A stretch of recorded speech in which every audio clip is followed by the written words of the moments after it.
Colleagues, welcome to meeting number 21 of the Standing Committee of Foreign Affairs and International Development.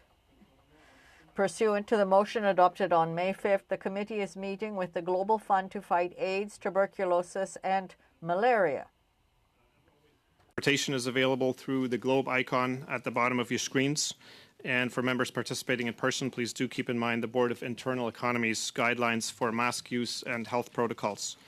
Je profite de l'occasion pour... I would like to take this opportunity to remind all participants to this meeting that screenshots or taking photos of your screen is not permitted. Before speaking, please wait until I recognize you by name. When speaking, please speak slowly and clearly. When you are not speaking, your mic should be on mute. A reminder that all comments by members and witnesses should be addressed through the chair. Colleagues, it's now a pleasure to welcome our representative from the Global Fund. We have Madame Françoise Vanny, Director of External Relations and Communications. For your opening remarks, after which we will proceed to questions from the members. The floor is now yours. Please go ahead. Thank you very much, Mr. Chair and members of the committee, for the opportunity to testify with you today. My name is Françoise Vanny, and I lead the External Relations and Communications team at the Global Fund. I had the honor to testifying before this committee 3 years ago in the context of the sixth replenishment of the Global Fund, and I'm really, really grateful to have this opportunity again today as we run our seventh replenishment campaign for the Global Fund. Let me start by expressing my gratitude on behalf of the Global Fund and of the Global Fund's partners around the world for your long-standing support and leadership in the fight against HIV, TB, and malaria, as well as in global health more broadly. Canada is a founding donor of the Global Fund and has always been one of our strongest partners. Our fifth replenishment hosted by Canada in 2016 was the most successful ever at the time, and Canada was our sixth largest donor in 2019 in Lyon, when we broke that record by raising $14 billion for the sixth replenishment, which was made possible by the strong, consistent support we have received from our allies at the Canadian Parliament. So thank you. In addition, in 2020 and 2021, Canada also supported the Global Fund COVID-19 response to assist over 100 low and middle-income countries. The Global Fund is now the primary funder for all of the non-vaccine components of the COVID-19 response, including tests, treatments, medical oxygen, and personal protective equipment for health workers, among others. The Global Fund recently marked our 20th anniversary, and the programs we fund have helped save over 44 million lives since our creation in 2002. Also, the combined death rate from the three diseases has been reduced by more than half in the countries where the Global Fund invests. This is a proof that global commitment combined with community leadership can force deadly diseases into retreat and advance the 2030 Sustainable Development Goals. But over the last couple of years, of course, the impact of the COVID-19 pandemic has been devastating, particularly for the most vulnerable. For the first time in the Global Fund's history, key HIV, TB, and malaria programmatic results declined. Malaria deaths, for example, increased by 12%, which is about 69,000 more deaths, the vast majority of them of children under 5 in Africa. It could have been much worse without our agile response, but it is still devastating, and even more so knowing that those diseases are preventable and treatable. The direct cost of the war in Ukraine is another major human tragedy. But also, its knock-on impacts in terms of lives and livelihoods around the world will also be severe, including food crisis, energy crisis, debt crisis, and so on. And those will, again, affect disproportionately the most vulnerable, those already most exposed to HIV, TB, and malaria. So in that context, the Global Fund's 7th replenishment this year is crucial. We need to raise sufficient resources to regain the lost ground, get back on track in the fight against HIV, TB, and malaria towards the 2030 targets, while also building stronger systems for health that ensure that countries are better prepared for future pandemics that we know will come. Our target for the 7th replenishment is to raise at least $18 billion.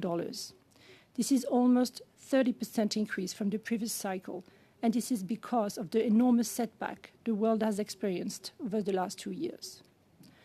With at least $18 billion, our technical partners, WHO and others, estimate that we would be able to save an additional 20 million lives over the next 3 years and avert approximately 450 million new infections across the 3 diseases. The stakes could not be higher. If we do not provide the resources that are necessary, then we must acknowledge that we are essentially abandoning the 2030 commitments. This would be a tragedy that would cost millions of lives and harm economies in so many low and middle-income countries. President Biden, who is generously hosting the 7th replenishment in New York in September, has already included a $6 billion pledge commitment for the 7th replenishment in his budget.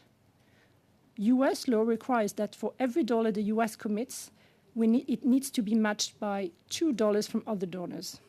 Without a similar 30% increase from other major donors, like Canada, for example, it will be difficult to raise the remaining $12 billion needed to unlock the full U.S. pledge.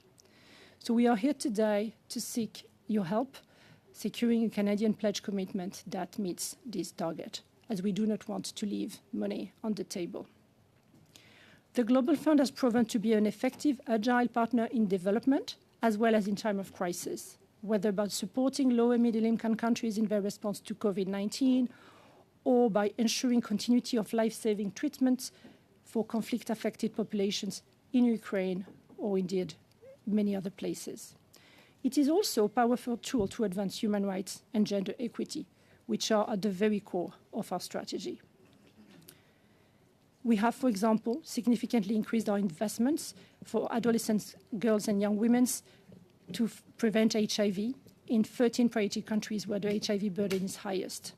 And in these countries, the numbers of new infections have dropped by 41% over the past 12 years. Also in Global Fund-supported countries, the percentage of mothers receiving treatment to prevent transmission of HIV to their babies reached 85% in 2020 compared to 44% in 2010.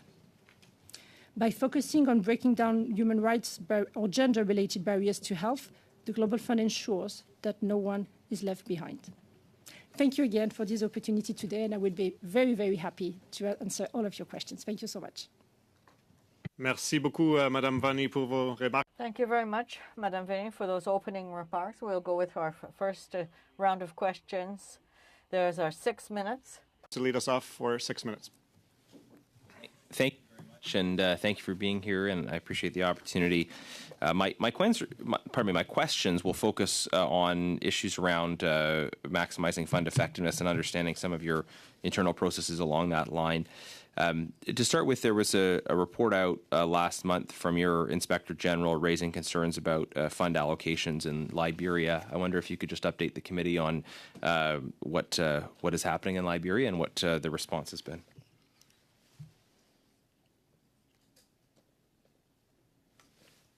Go ahead. Yeah. Thanks. Apologies, I thought we were taking a round of questions. So we have, first of all, we have no tolerance for any sort of fraud or any misbehavior across our programs. We fund programs in more than 120 countries. So that takes 3 lines of defense. We have obviously our financial controls first. We have our risk department, which also oversees the allocation of the funds in countries. And then we have the Inspector General, who is entirely independent. And when they investigate, they provide public reports. We publish all of their reports. And then obviously we take relevant actions and publish also the advancement of the actions that are taken in response to any misconduct that may have been identified. So you can find all of those reports from the OIG as well as all the responses provided by the Global Fund on the website. I'm not at the moment on top of the details for the Liberia particular investigation, but this is the general process that we follow. Okay, thank you. And I think it's certainly much to your credit that the Inspector General identified these issues in Liberia, so I don't mean this to be a criticism at all of your overall work, but I want to raise the question. and maybe if there's further details, we'd welcome them in writing. You spoke about efforts to advance human rights and gender equality. My understanding of your model is that it's not based on country selectivity, that you provide funding essentially to all countries regardless of their policies. So how does not having a country selectivity approach mesh with pushing on issues of human rights and gender equality, or at least how does the mechanics of advancing those things work? So thank you for the question. So the way the Global Fund allocates the resources that our donors are providing us is through an allocation methodology that looks at the disease burden. So obviously the countries that have the largest burden of HIV, TB, and malaria gets the most resources, and the economic capacity of the countries themselves to respond to the three diseases. So this is the basics methodology through which we allocate our resources. Then obviously we have a strategy that guides the way we operate, and the strategy includes the understanding that in order to effectively fight against and end HCB and malaria, we need to tackle human rights and gender barriers. Otherwise, we won't be able to end those diseases. So that's part of the analysis of the determinants behind those diseases. So in that sense, we push the boundaries, if you wish. So we work obviously with local partners. The Global Fund doesn't have, country teams or offices. We work with global partners, including communities, civil societies, and other partners on the ground to assess what are those human rights and gender-related barriers to access to health, and work with them to push the boundaries and ensure that if laws are impeding access, then laws need to be changed, or if the practice needs to be changed, then we work with in-country partners to make sure that those are gradually removed. Okay, thank you. But just to clarify on that point, so if it sounds like you engage in policy advocacy, you try to inform around policy or other changes that are linked to combating these diseases. If a country refuses to go along with you on some of those issues, will that impact their eligibility or availability for funding, or is it purely based on the earlier criteria you mentioned, capacity and need, that determines which countries get which resources? We do have a performance-based funding model by which, indeed, a country that wouldn't be investing enough, because we ask countries to invest also in the fight against the three diseases. It's co-funding, right? It's not only the Global Fund. So we do have a performance-based funding mechanism.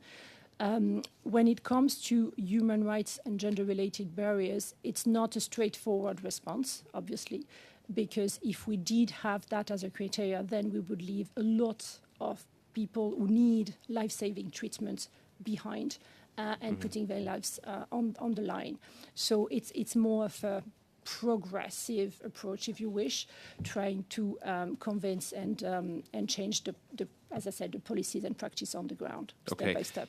And then just with respect to corruption, is a possible consequence for countries that are misallocating funding that they might that you might direct funds towards other countries as opposed to them? Is that something that happens? Like, is that a potential risk for Liberia, for example, or are the funding determinations made purely based on whether those countries are prepared to make contributions financially and their capacity and need? So we do track co-funding requirements, and we push hard for that, and we have a very good return performance in terms of the co-funding requirements from countries. When it comes to corruption cases, we have a series of instruments that we can use. One of them is that we can change the recipients of the grants, because in countries we have multiple recipients. We have usually a principal recipient for, say, the malaria grant. In most scenarios, it would be the Ministry of Health, and then you would have sub-recipients that can be civil society organizations or specific branches of the Ministry of Health or others. So normally we take remedial action, but depending on the gravity of the facts and whether no remedial actions are being taken by the recipients, we can change the recipients, but still with the idea of ensuring continuity of treatment for the people we serve. So we try to find alternative routes. Thank you very much. Thank you, Mr. Genius. Thank you, Madame Vanni. We will now go to Mr. Irsassi, please, for 6 minutes. Thank you, Mr. Chair. Thank you, Ms. Vanni, for appearing before our committee. Very grateful for the explanations you have provided. I should say right off the bat that the results have been quite impressive. Since 2010, I understand that fatalities and mortality is down 47%, and because of that, we are the 6th biggest donor overall and the 2nd biggest when it comes to tuberculosis, if I'm not mistaken. And most recently, there was a 16% increase in our replenishment. So thank you for all the hard work you're doing. I do understand, however, that because of COVID, there's been a bit of a setback and that you had to come up with a new strategy that incorporates greater considerations for equity and for sustainability and innovation. Even though I understand those terms in the abstract, I was just wondering how it plays out on the ground insofar as introducing these programs are concerned.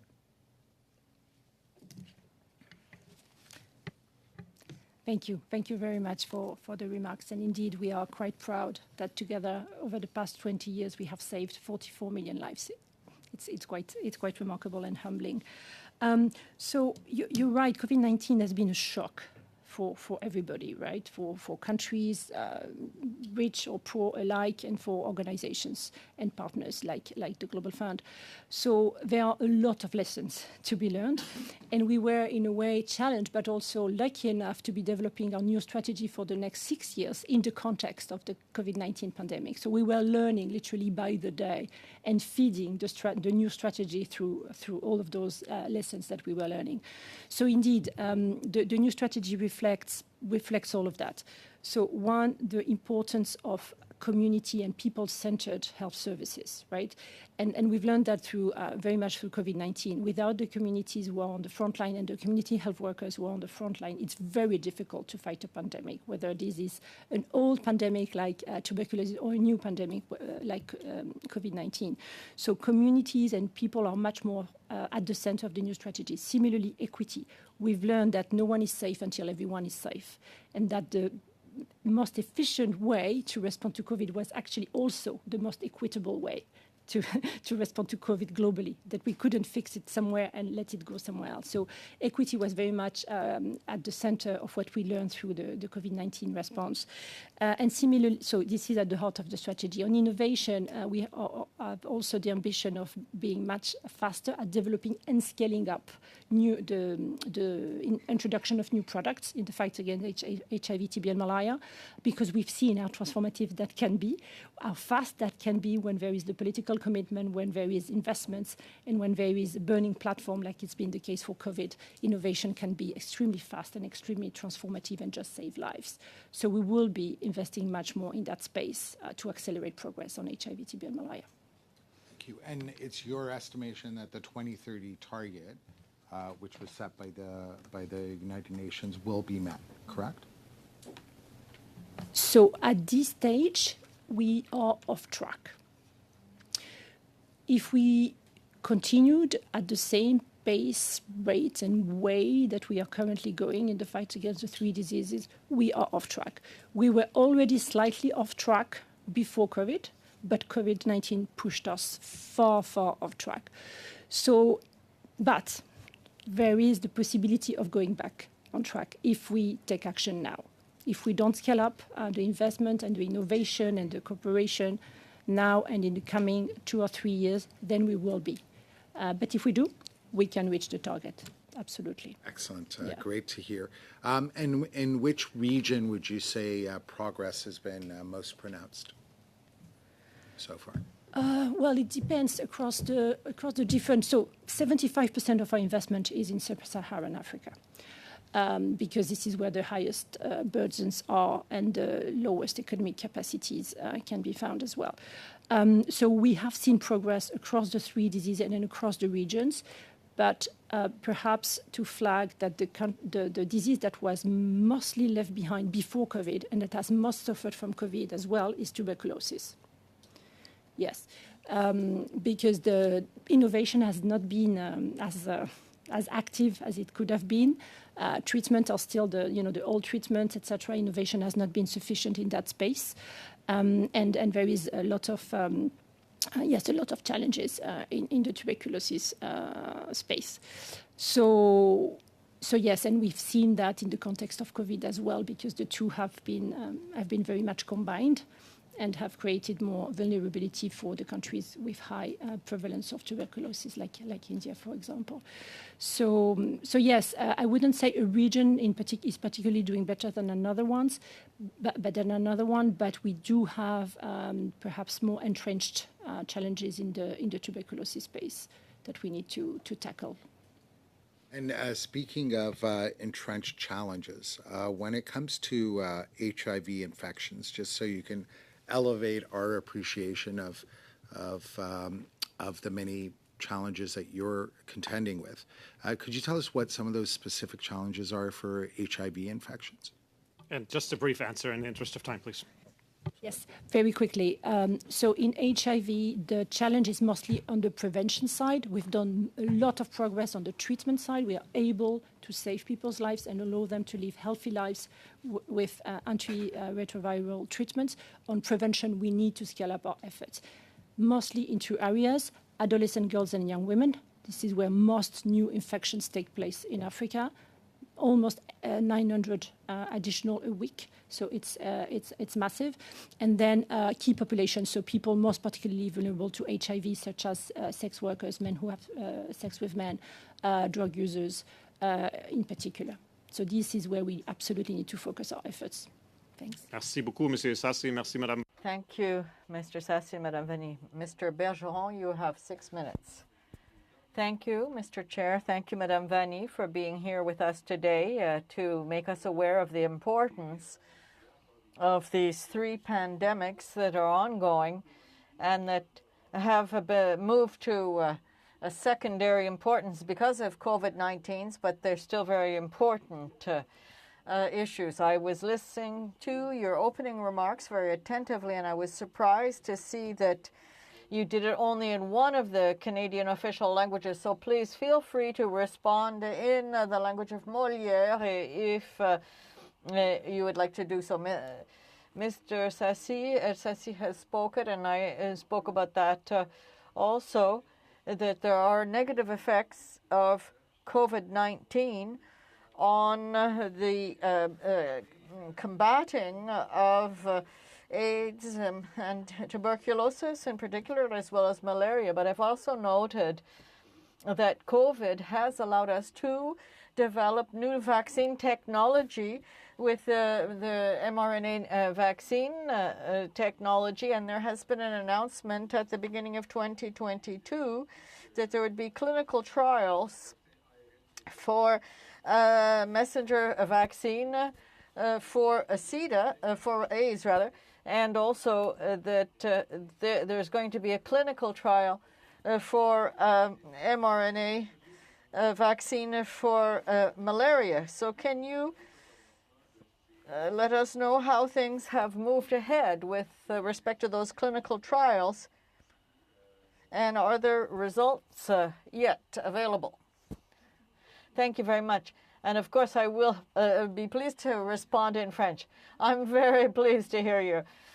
Yes, absolutely. So yes, there have been negative effects of the COVID-19 pandemic on AIDS, malaria, and tuberculosis work. There has been things have gone in reverse of what we're wishing, but there has been innovation, what you spoke about, and we've been able to see with necessary investments, and I would say with the whole thrust has moved forward with this crisis. We've been able to accelerate the development of new technologies, especially with respect to vaccine.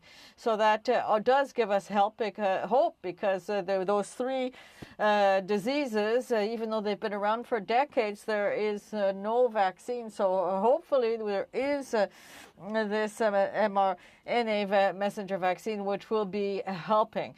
And so I think that this is a very positive development. And the clinical trials, as you know, are very complex and can take years. So we want to remain optimistic. And with respect to malaria, what's interesting is that there has been a first vaccine that has been recognized by the WHO recently, and that has been used already with other tools, its efficiency is not yet sufficient to be able to use it on a full scale, but there has been progress nonetheless against malaria, and that may help us accelerate our efforts over the next few years. Questions. With respect to medication and vaccines, Canada, since the 90s, the end of the 90s and the beginning of the 2000s, there was a Canadian regime for access to medication, to drugs, so that HIV/AIDS medication could be available in sub-Saharan Africa. And only one country, Rwanda, has made it's quite significant that there's just the one country, and another announced Rwanda that has made an application, and there has also been another application that didn't move forward. But what's been set up by Canada, has it really helped to make drugs available, and what would we need to do to ensure that for AIDS, malaria and tuberculosis, that there can be patents lifted so that development of the drugs and their distribution can happen on a broader scale? Answer. Thank you for that question. I'm not enough aware of the mechanism of which you speak, but it's true that generally speaking, it's important that the Global Fund is a partner that is able to work with different administrations as to which tools do work with the country that we're helping, and so we can adjust our procedures. So I'm not aware of this mechanism of which you speak, but what we have set up is very useful, and this is a group purchase mechanism which allows us to be able to provide drugs that are high quality, of course, to avoid counterfeit drugs and to be able to meet quality. But we're also able to negotiate the price. So given the scale of the operations of the Global Fund, we are able to have an influence and ensure that prices are lowered. And that's something that we've done for COVID vaccine. So this grouped purchase has allowed access at prices, reduced prices, with the necessary quality, and also that has helped to avoid corruption in the supply chain also. Well, thank you very much. Thank you, Mr. Bergeron.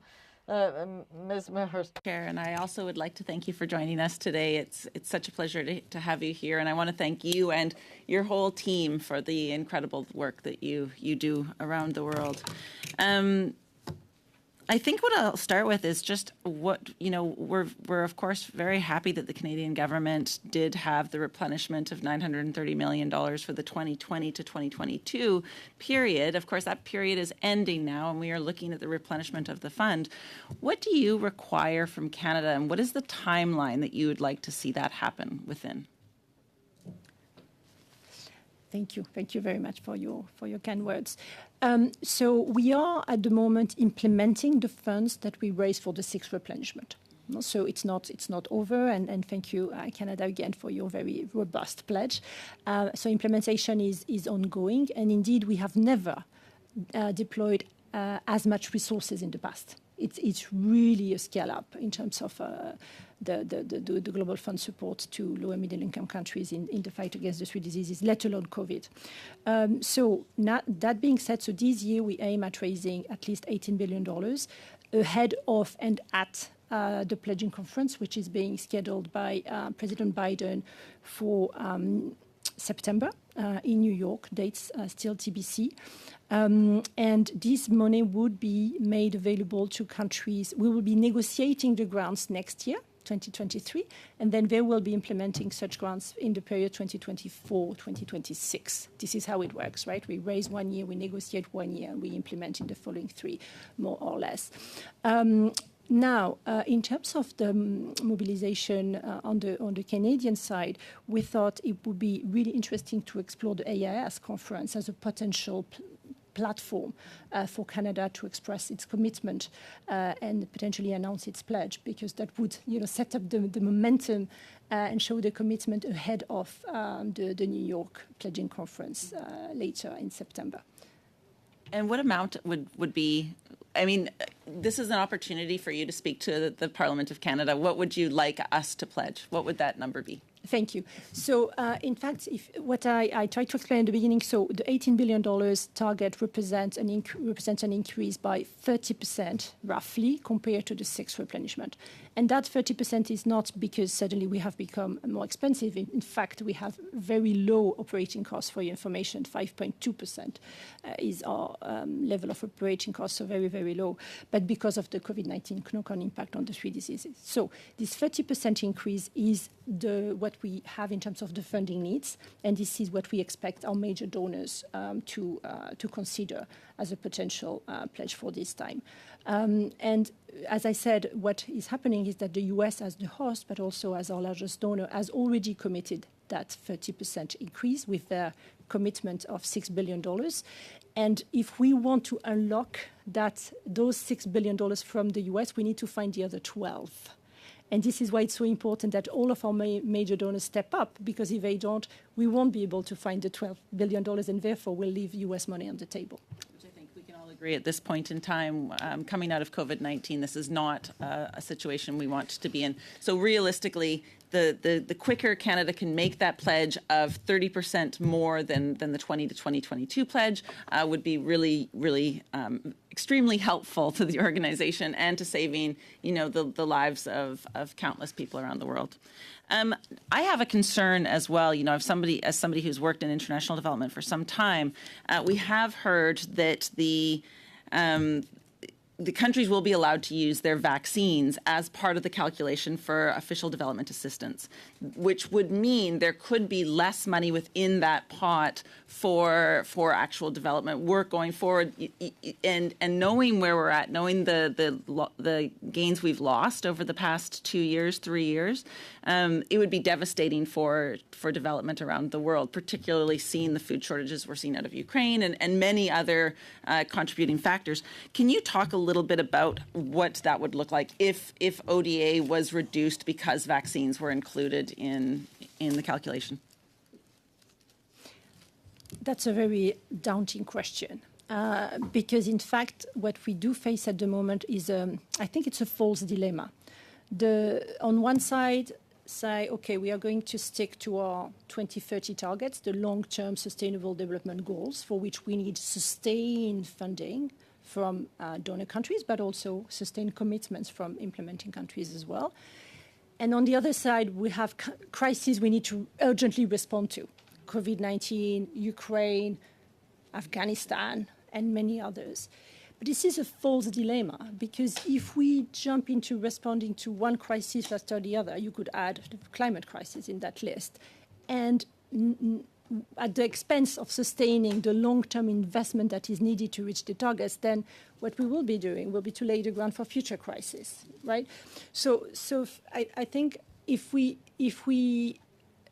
think about the 2030 targets as our compass, we really need to make sure that whether these are ODA fundings or other funding mechanisms, but I don't know which ones at this stage, are at the right level to address both challenges at the same time. Otherwise, we will go backwards. Indeed, we are already going backwards, and going backwards is actually much more costly. Yeah, it costs more in lives, but also in dollars. Mm-hmm. Yeah, Mr. Beasley from the World Health Foundation said that we will pay 1,000 times more if we don't deal with this appropriately now. Thank you so much. Thank you. Thank you very much, Ms. McPherson. Thank you, Ms. Vanni. Colleagues, we have time because everybody adhered to the time limits very closely today, and thank you. We have time for a full second round. The first allotment is 5 minutes to Mr. Chung. Please go ahead. Thank you, Mr. Chair. Thank you, Madame Vanni, for appearing in front of our committee. the Global Fund is looking for $1.2 billion over 3 years from the Canadian government for its replenishment. Is that correct? Yes. Have you had discussions with Canadian government officials about this replenishment, about the $1.2 billion request? So we not only do we have discussions with the Canadian government, but the Canadian government sits on our board. So we are always discussing through the board member, and others, but including through our governance. So we have basically discussed in depth the strategy of the Global Fund, and the strategy was designed and approved by our board. And the strategy says we stick to our 2030 targets and to our commitments, to our mandate, if you wish, to end AIDS, TB, and malaria by 2030. Based on that, we've calculated the funding needs over the next 3 years in order to be back on track to reach those targets. And those calculations were made by technical partners, not by us, based on their global plans. And that gives us the $18 billion target for the Global Fund, which represented a 30% increase. And this was discussed with the Canadian board member and the Canadian government as well, as the basic requirements in order to be back on track. Just to give you an idea, that $18 billion still leaves $28 billion unfunded against the global plans to end HIV, TB, and malaria by 2030. So it's not kind of a very ambitious, target. It actually leaves a lot of funding needs unmet still, if we are to meet the 2030 targets. So yes, we have discussed that, but we have not obviously come to a conclusion when it comes to the Canadian commitment, of course. But you indicated that Canada's board member is supportive of the overall strategy, including the $1.2 billion request from the Canadian government. Is that correct? The Canada adopted the strategy alongside the other board members. We haven't had a formal discussion when it comes to the target yet. Okay. Are they? So we don't know if they're going to support this request. We don't know yet, and Okay. we will need all of your support. Yes. for Okay. that. Thank you. You mentioned that while a decline in there's been a significant decline in HIV/AIDS mortality over recent years, there hasn't been a commensurate decline in HIV/AIDS infections. Can you tell us what challenges there are in trying to reduce infections? Yeah, thank you. That's a very good question. So that's the beauty of innovations, right? When we found antiretroviral treatments and were able to make them available equitably to all people who needed them, we made a huge step forward in the fight against the disease. But where we are struggling is indeed to stop new infections from happening, because obviously that means that we'll always have a large population of people who would need ARV treatment for life going forward, and this is not a good prospect. Key challenges: discrimination, criminalization, gender inequity, poverty and vulnerability. These are all factors that drive HIV new infections very, very clearly. This is why I was referring at the beginning to our investment in breaking down barriers to health and our focus on gender. Could you maybe elaborate a bit more on something you mentioned earlier, that there seems to be a disproportionate number of adolescent girls in sub-Saharan Africa that are being infected with HIV/AIDS. Could you maybe tell us why that is? Yes. Here you go. So you have actually the majority of the new infections in Africa come from adolescent girls and young women. They are twice as likely to get HIV compared to their male peers, between 15 and 24 years old. And as I said, vulnerability factors include violence, gender-based violence, early marriage, not going to school, and things like that. So this is why we have focused our investment in the 13 countries where HIV new infection rates are the highest in Africa. So it's essentially the southern part of Africa, if you wish, where we have multiplied our investments and very much focused on that area of work, keeping girls in school, making sure that we give them the possibility to have their own businesses and be more empowered economically so that they can exercise more control over their lives, that we support organizations that provide peer-to-peer sort of counseling among adolescent girls and young women, these sort of activities. So very much beyond the biomedical interventions, if you wish, very much working across health, education, economic development, youth engagement to reduce those new infection rates. And we've managed to decrease those rates by 41% over the past 10 years in those 13 countries where we are. Ms. Vanny, my apologies. I'll stop you there if I may, just in the interest of time. Thank you, Mr. Chong. Thank you, Ms. Vanny. We'll go to Ms. Vandenbelt, please, or Mr. Sarai, for 5 minutes. Please go ahead. Thank you, Chair. I want to commend you and your organization. It's a very impressive record of the amount of lives that are saved and with the small amount of investment for tuberculosis or prevention or malaria, or you save millions and millions in the long run. So I really give commendament to you and your organization, and I'm very proud of Canada's contribution towards that. It's something we're all very proud of. You had mentioned that COVID had a very effect that changed things, perhaps in your reach and delivery or in other factors. Can you just elaborate on that and how COVID-19 affected your programming? Thank you very, very much for your kind words and for the question. So COVID-19 has impacted the programs in many ways. So first of all, on the offer side, if you wish, health workers and community health workers were completely overwhelmed and under stress by COVID-19 pandemic. So some of them were sick. We've lost many health workers and or couldn't access the health facility and or could not cope with the level of demand. So that applies obviously to frontline health workers, but also labs, for example, were completely overwhelmed.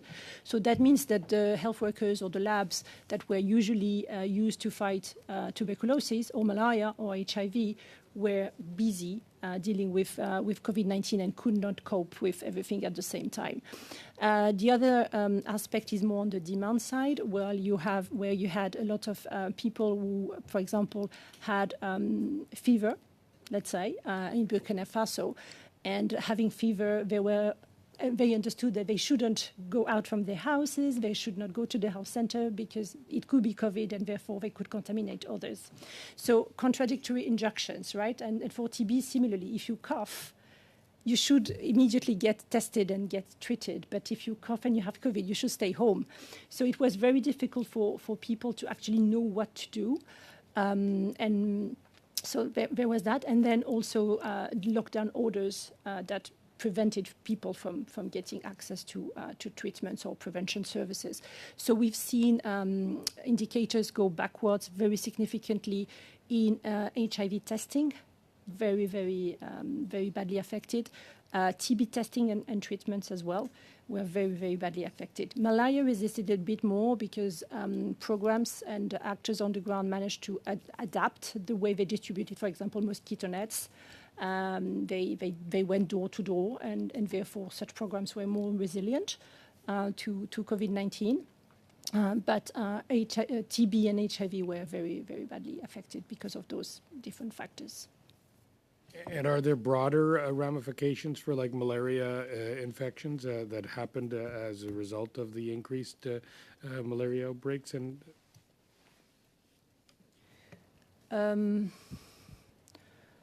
broader implications for malaria also got worse. I mentioned the increased deaths, which means that basically a child dies from malaria every minute as we speak. Which is not acceptable, really. So we've gone backwards on malaria as well. The countries where malaria incidence is the highest were not the hardest hit by COVID. So also the map of COVID-19 has impacted some countries more than others. Malaria may suffer from a couple of things. One is the ODA risk, where money goes to other priorities, including COVID-19, but perhaps forgets other priorities that still kill 1 million of people, including children around the world. The other one would be an illusion that because there is now a new vaccine, then it's fixed. And it's not, because, as I said, the vaccine has an efficacy rate that is still modest, and it needs to be deployed alongside other tools like bed nets, like chemio prevention programs, and so on, in order for us to be able to drive numbers down. Were you able to assist in terms of COVID vaccinations at the same places, just because of your experience in giving vaccinations? Was there any coordination between the COVID vaccinations and your own organization, tuberculosis and malaria vaccinations? So that's interesting, because we did work very much in coordination, and indeed we were one of the founders of the ACT Accelerator, the ACT coalition that brought together all the global health agencies, so Gavi, the Global Fund, WHO, and others really came together to mount a sort of an entire end-to-end response to COVID-19, including all the different tools. The Global Fund has taken a leadership role in everything but vaccines, because Gavi is taking care of that part, including through the COVAX mechanism that you know. So we haven't been involved in vaccines ourselves, but we've been focusing very much on tests, so diagnostics, treatments, oxygen, protective equipment, and laboratory strengthening, and all of those things. So the coordination, if you wish, was there, but it's not that the Global Fund itself was involved in vaccination, COVID vaccination campaigns per se. Thank you very much. Thank you, Mr. Sarai. Thank you, Ms. Vanni. Monsieur Bergeron, s'il vous plaît, pour 2 minutes et demie. 2 minutes and a half, Mr. Bergeron. Thank you, Mr. Chair. Madame Vanni, you have said that Canada was the 6th contributor to your fund, and they sit on your board.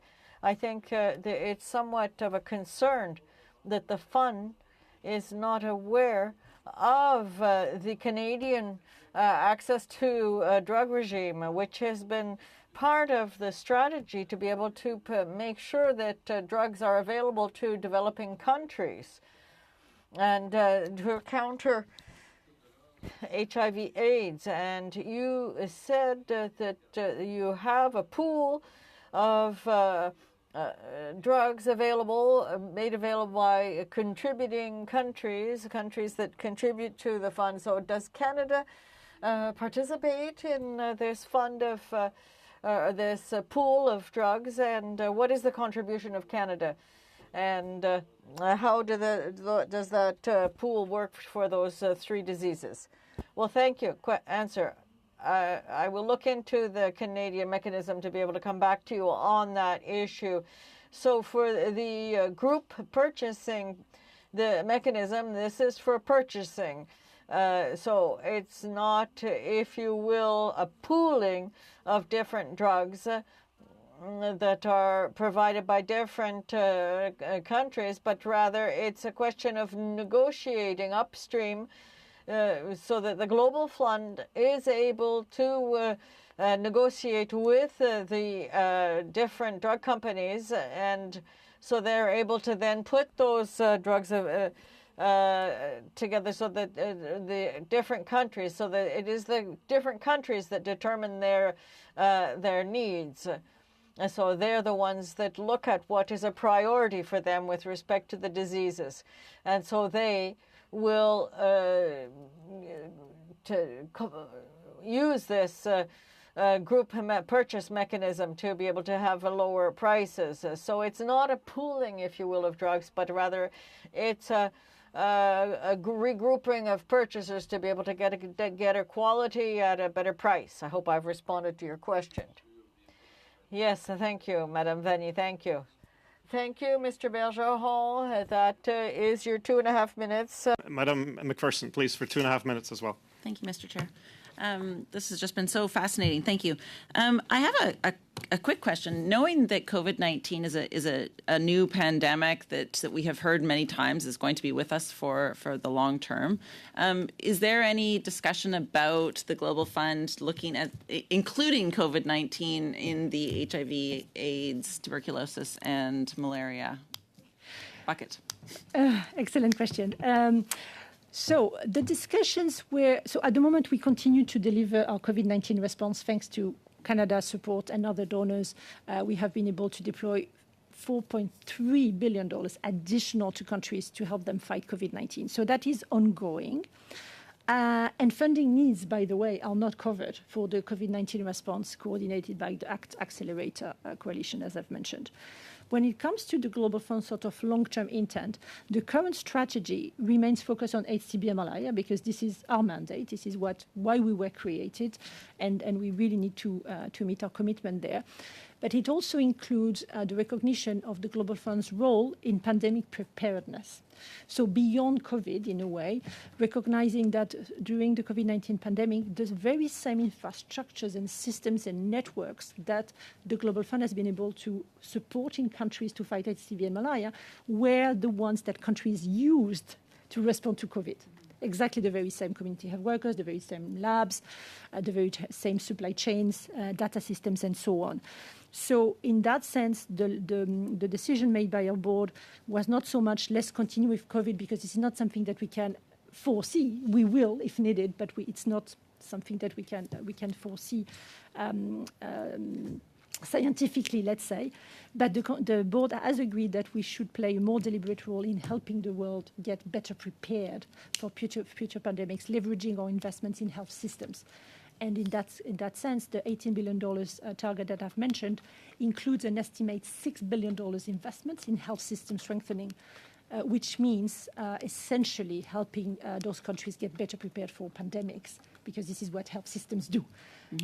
Respond to the current pandemics, but also prepare better for what may come. And we've heard that from so many experts on how to deal with COVID-19. So thank you very much. And I think that's all the time I have. Ms. McPherson, thank you very much. Mr. Duncan, welcome to the committee. 5 minutes to you, please. Go ahead, sir. Thank you very much, Mr. Chair, and it's good to be joining the committee today on an interesting and important topic.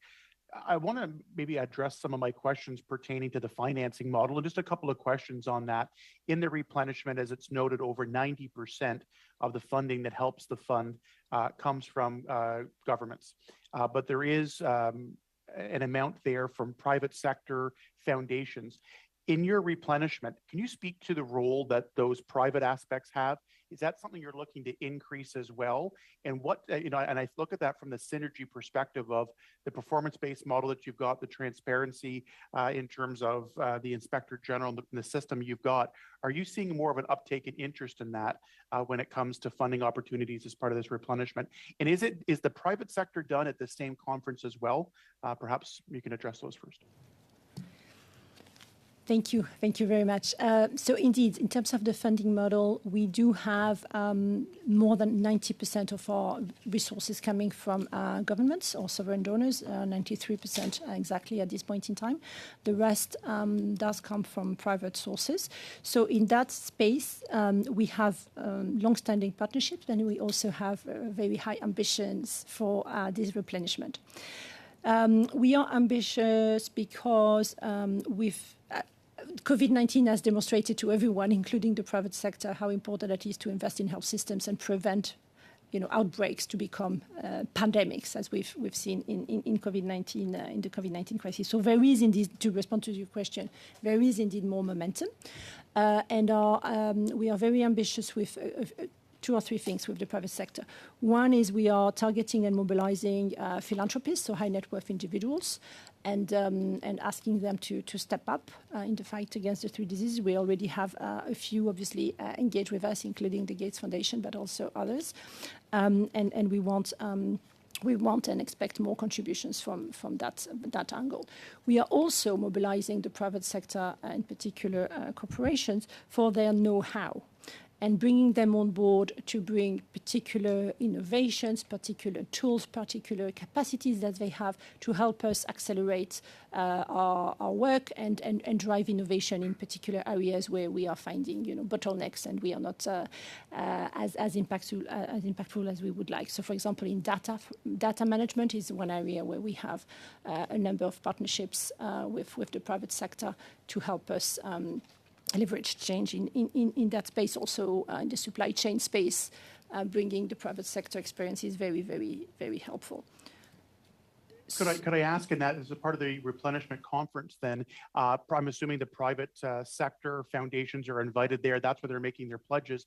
And I would assume to your answer there would be a mix of cash contributions or commitments or pledges, but also in kind as well, which can contribute to that. Could you speak to a little bit about that? Sorry. Indeed. So these are the two ways by which private sector partners can contribute. So directly in cash, that will contribute to the $18 billion.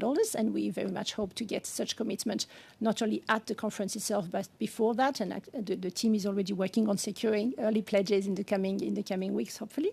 And then also know-how and pledges in terms of what we call innovation partnerships, so bringing know-how to the table, can also be announced at the replenishment conference. And those are very, very welcome. They do not contribute to the $18 billion though, because they do not actually bring cash. They bring something else, but they are nevertheless very, very valuable and can be announced there as well. Correct. And I think I didn't start my timer, so I apologize, Mr. Chair. Cut me off. You have about a minute, Mr. Duncan. Please go ahead. Thank you. We've raised the issues of where some of the challenging or the demographic concerns are on HIV infections. And one of the things you talk about is, and a few colleagues have alluded to this in their questions, is focusing more on the preventive measures, and you've acknowledged that. I'm wondering, could you break down perhaps where it's is it education pieces, and you've talked about raising the awareness and education, but also perhaps maybe more from the medical side. I think of PrEP and medications and different things along the lines of that. What type of balance or what type of direction do you see the majority of that preventative funding or effort going towards to actually reducing the number of new infections? Is it mostly education in terms of awareness, or is it actually purchasing medications that can help prevent infection rates? And just a brief answer in the interest of time, Ms. Vanni, please. Thank you. Fascinating question. The mix will depend from country to country, but essentially it takes prevention takes education and awareness, in particular in highly vulnerable population.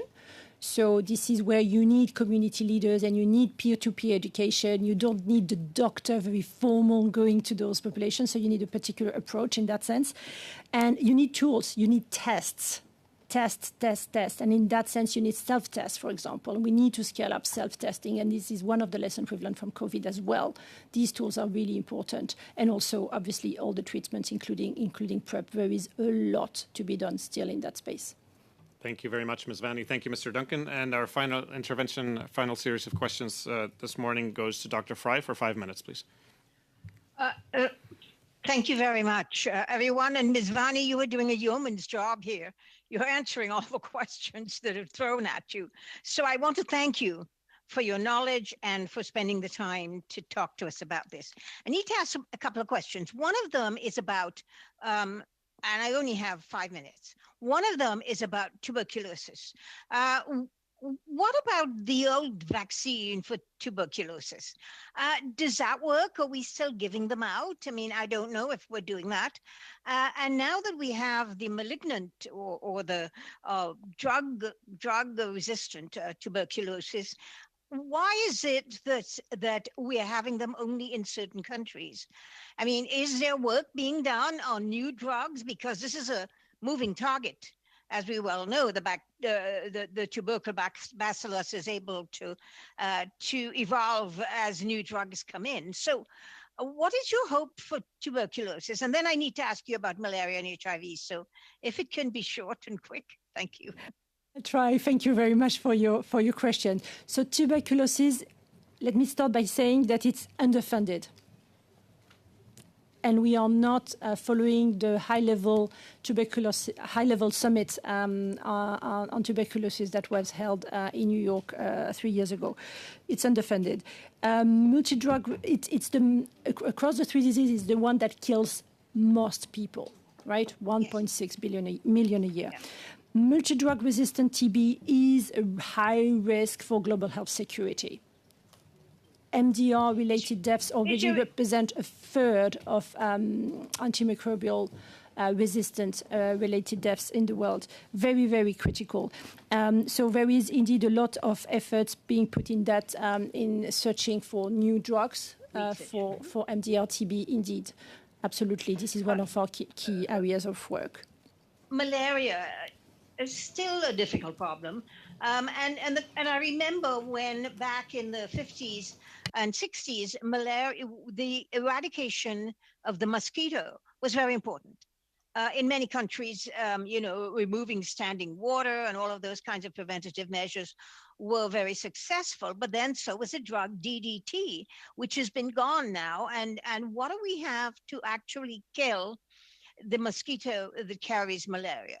So that's one of the ones I want to ask. The final thing about, and I can just say this one and you can answer both questions together, is about HIV.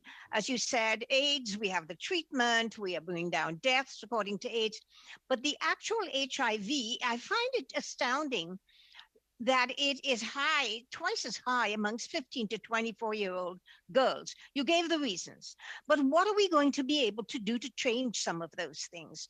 I mean, I know a lot of these girls don't even have access to contraception. And if it's early marriage, what do they do when their husbands who actually bring the virus into them, what do they do? How can you change that? Those are cultural practices. Those are economic practices. You know, this is a very difficult thing to try and prevent. Thank you. Massive questions, and I see Mr. Chair in front of me telling me don't be too long. So on malaria, the interventions vary greatly whether you are in a high burden setting, for example in the Sahel, or you are in an area where indeed the incidence is probably not too high, but you want to eliminate malaria, because let's remember that our goal is to eliminate malaria. And sometimes this last mile, like in the Mekong area, the rates are not very high, but reaching elimination requires very focused sort of interventions there so that we eliminate and then it's done. We don't need to go back to that. So it varies. But one of the things that we've been investing a lot is in a new generation of bed nets, yes, in order to indeed have bed nets that can be much more effective against the vector. Right, and so that's one area where we are investing a lot. On HIV, Mr. Chair is asking me to wrap up. So it's a mix of interventions, as we said. We find ourselves investing in areas that are very far for biomedical interventions. So giving money to girls so that they stay in school, strengthening girls' empowerment groups, running programs to prevent gender-based violence, supporting adolescent-friendly prevention programs and sexuality education programs, all of that. But the only way we can do that is through partners. It's not the Global Fund that does that. It's working with community, civil society organization, youth organization, women organizations on the ground. It's through doing that we can address the high level of prevalence in adolescent girls and young women, similarly with key populations as well. So that's the model we need to fight. Dr. Fry, thank you very much. We'll have to leave it there in the interest of time. I apologize. Madame Vanni, en notre nom collectif. Madame Vanni, collectively, I would like to thank you for being here today, for your testimony, and especially for your service. And for all the important work that you do. We will let you leave the session, and colleagues will continue a discussion on committee business. But again, our deepest thanks for your appearance today. Merci beaucoup. Thank you very much. We'll just suspend for a moment to allow the delegation to leave.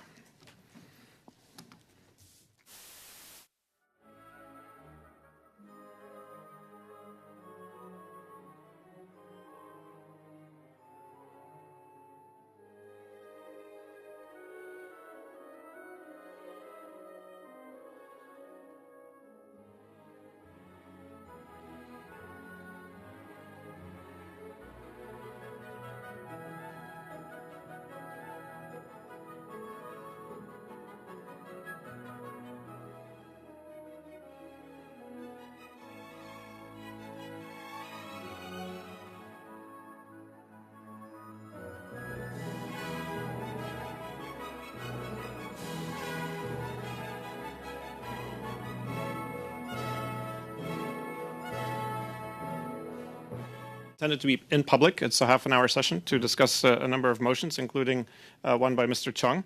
And then there is an in-camera portion where we have a number of housekeeping items as well that we will hopefully get to in about a half an hour. I would like to give the floor to Mr. Chung for the introduction of his motion, please. Thank you, Mr. Chair. I move that the Standing Committee on Foreign Affairs and International Development supports the full participation of Taiwan in the International Civil Aviation Organization and its 41st Triennial Assembly to be held on September 27th, 2022 to October 14th, 2022, and that this be reported to the House as soon as possible, and that the committee request a government response. Mr. Chair, I move this motion because I think it's important that the committee voice its support for Taiwan's inclusion in the upcoming assembly of ICAO. I believe the Health Committee is moving a similar motion with respect to Taiwan's participation at the World Health Assembly. I think Taiwan has much to contribute in the areas of international aviation as well as in the area of global health, and I think it'd be useful for the committee to adopt this motion, and that's why I asked you to set some time aside to deliberate on this. Thank you. Thank you very much. And with the support of the clerk, we will work on achieving an integrated speakers list from colleagues who are connected virtually and in person. Who wishes to intervene? I see Mr. Oliphant. Anybody online so far? Just signal to the clerk if you do wish to speak by raising your hand virtually. Monsieur Bergeron, oui. Mr. Oliphant first, and then Mr. Bergeron. Thank you, Mr. Chair, and it's nice to be back. I've missed you. I hope you've missed me while I've been away doing government business. I appreciate very much and support the intent of the motion. I think that there is unanimity around this table about the importance of finding ways for Taiwan to participate, not only for the benefit of Taiwan, but for the benefit of the world. There are meaningful ways that Taiwan can participate in international organizations, and we have seen that through not only the pandemic, but previously as well. There have been many options and opportunities for Taiwan's wisdom, their expertise, and their contribution, which is not unique from the Asia-Pacific countries. But it is significant and interesting and important for us to be in constant communication with Taiwan and their opinions, their attitudes, and their insights. So absolutely supportive of the intent of it. I do have one concern with the motion, and that concern relates to our engagement multilaterally and our respect for the organizations of which we are a part have set their own rules for membership and their own concerns about how members become members and how they participate, etc. And I am just wanting to be somewhat sensitive to our responsibility as one partner in a multilateral organization, despite the fact that we have a particular interest, maybe uniquely in this one as an international organization housed in Canada.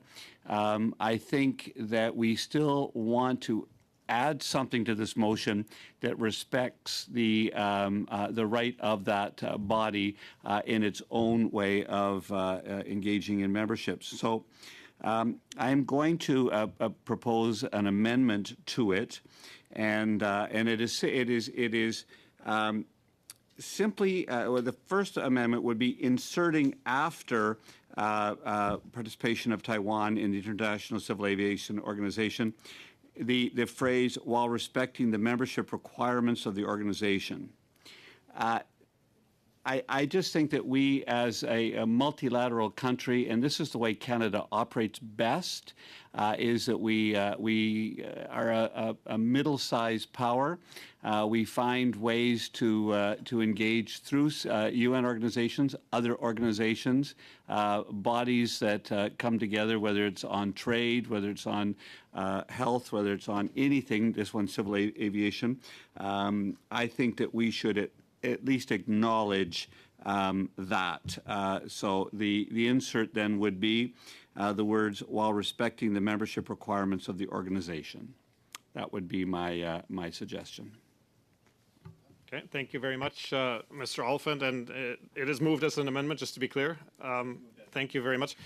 We have Monsieur Bergeron, vous êtes sur la liste des intervenants. Est-ce que Mr. Bergeron, you're on the list of interveners. Do you want to intervene on the amendment, or do you want to speak on the original motion later? Mr. Chair, I can speak to Mr. Oliphant's amendment as well as to the motion. I would say that honestly, if this is the way that we must proceed to ensure that we get a unanimous adoption, I don't doubt that it would be unanimous consent, but I would be quite willing to support Mr. Oliphant's amendment. I believe that it's important to support Taiwan's membership to international organizations where their contribution can be relevant, important, and I think that it's important for the international civilization organization because millions of people go through Taiwan every year, and this is a territory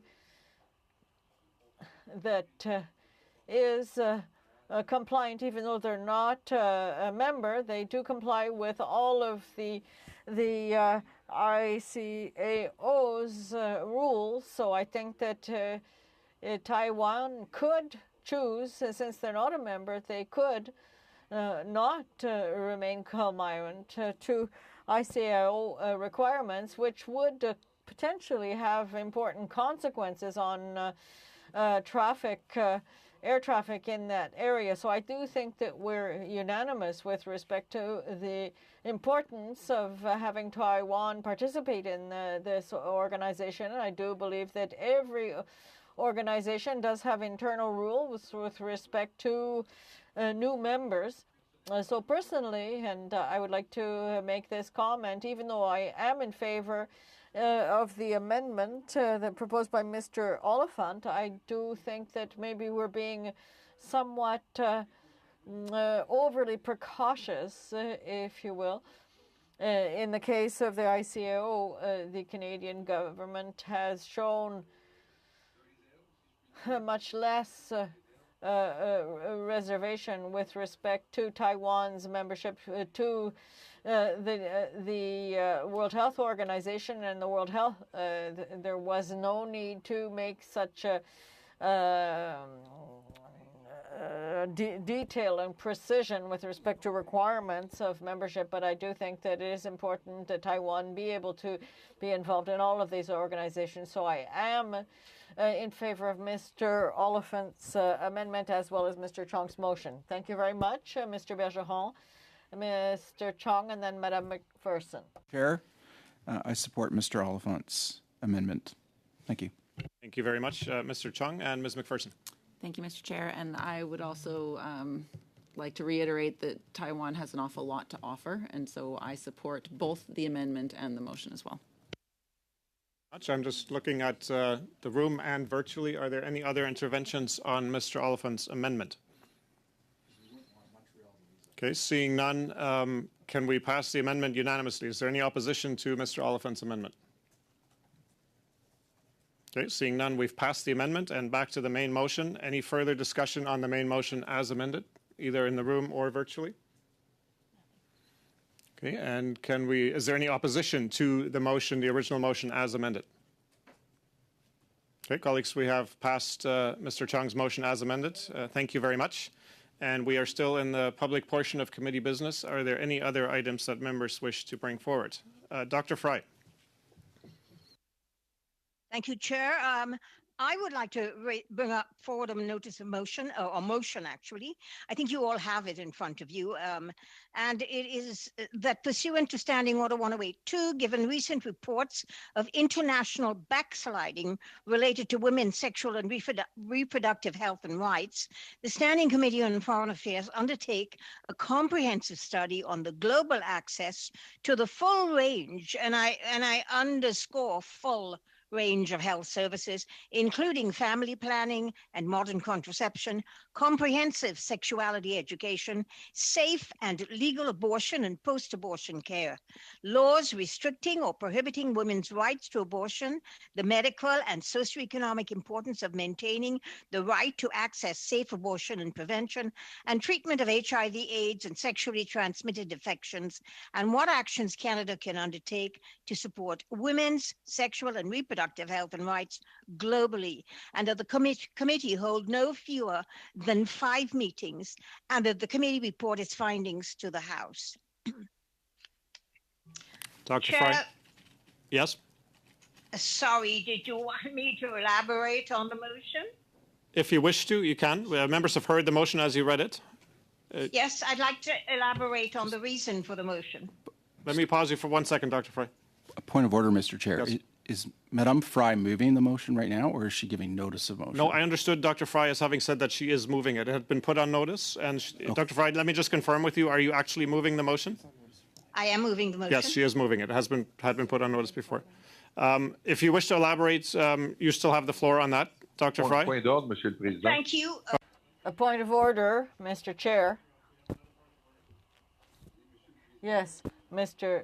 Chair, I would note that the Liberals have sent 3 motions. They're all valid. I don't have any objection at first glance with respect to these motions, but if I understand, we're pushing the committee, forcing their hand for future work. And I think I must admit that makes me uncomfortable when I see what's happening, when we have a usual way of working where we will come together, we'll exchange regarding different objects of study. And here we have 3 motions coming only from the Liberal Party, and we were not informed of the fact that we should provide such motions for a future round of subjects of study. So I want to let you know I'm uncomfortable, and I must say, Mr. Chair, that unless we could come to an agreement, a friendly agreement amongst ourselves on how we should work in the future, I'm going to have to vote against all of the motions that are presented today, because I feel that this process, the process that Madame Fry is confronting us with now, is not the way we normally would proceed with respect to deciding on future projects, future study. And the 3 motions that have been provided by the Liberal Party, I must say that they do seem relevant at first glance, but I don't think this is the proper way to go by imposing future work. And under the circumstances, unless we can come to an agreement, a friendly agreement amongst ourselves, I'm afraid that we are going to be having a debate that is probably going to be prolonged and will not end well. Thank you. Thank you very much for those observations, Mr. Bergeron. Because members are free to move motions as they see fit, but it does go to how the committee will tackle its work plan in the future. But c'est bien noté. Merci beaucoup. Dr. Fry, back to you if you wish to elaborate briefly on the motion, and then we will open it up for discussion from members of the committee. Chair, I wanted to say that this motion was sent to everyone in the committee on the 6th of May in both official languages. So this is not something that is new. The committee should have had an opportunity to look at it. However, I will put this motion on because we need to discuss this motion at some point in time because it's been presented duly. If there is no time to do it today, I will actually listen to the chair's ruling on this. But I wanted to present this motion because it is extremely important. Chair, there are 121 million unintended pregnancies every single year. 60% of these unintended pregnancies end in abortion. And 45% of abortions are unsafe and result in 7 million women a year either being hospitalized or dying from unsafe abortions. 257 million women in the world do not have the ability to get contraception. And the complications in pregnancy and childbirth are the leading cause of death among girls 15 to 19. And we see among girls 15 to 24 high incidence of HIV. The whole issue of the full gamut, the full spectrum of sexual and reproductive health and rights is almost an emergency issue. It's getting worse. COVID has made it worse. And I think when we realize that more than 55% of women and girls worldwide are able to take and make decisions about their own sexual and reproductive health and rights, I don't think that we can let this get any worse than it is now. I just wanted to lay that on the table, Chair, so that we can discuss this motion at a date that you deem appropriate. But I need to make sure that we take it seriously. Well, Dr. Fry, thank you very much. And you're free to move it, and you moved it in a committee business session, so it's completely in the hands of the committee how they wish to deal with it. I mean, we will make space if the committee, agrees that this should be discussed. We still have some minutes in the allotted time, which was a half an hour public committee business session. I have a speakers list right now that includes Mr. Chong, Madame Bandayan, Mr. Oliphant, and Ms. McPherson. So I think it would be opportune, given the time that we have, and Mr. Genuis as well, to hear from those colleagues and see where that takes us in the course of the time that we have allotted. Mr. Chung, please. Well, merci, Monsieur le Président. Thank you, Mr. Chair. I agree with Mr. Bergeron with respect to this motion. I think that we have a schedule and a calendar for our committee. And since up until the summer when we'll adjourn. So I think that we're going to need to have a discussion amongst all of the members of the committees as to how we're going to proceed with our schedule and for the committee, and not just for this motion, but other motions and other issues that concern our country. On this, I think this motion relates to the business of the committee, what we're going to be studying over the next number of months, and I think it should be part of a much bigger discussion about other issues that are facing the country. The second point I'd like to make with respect to the substance of the motion is that this motion clearly is in reference to the recently leaked potential decision from the Supreme Court of the United States of America.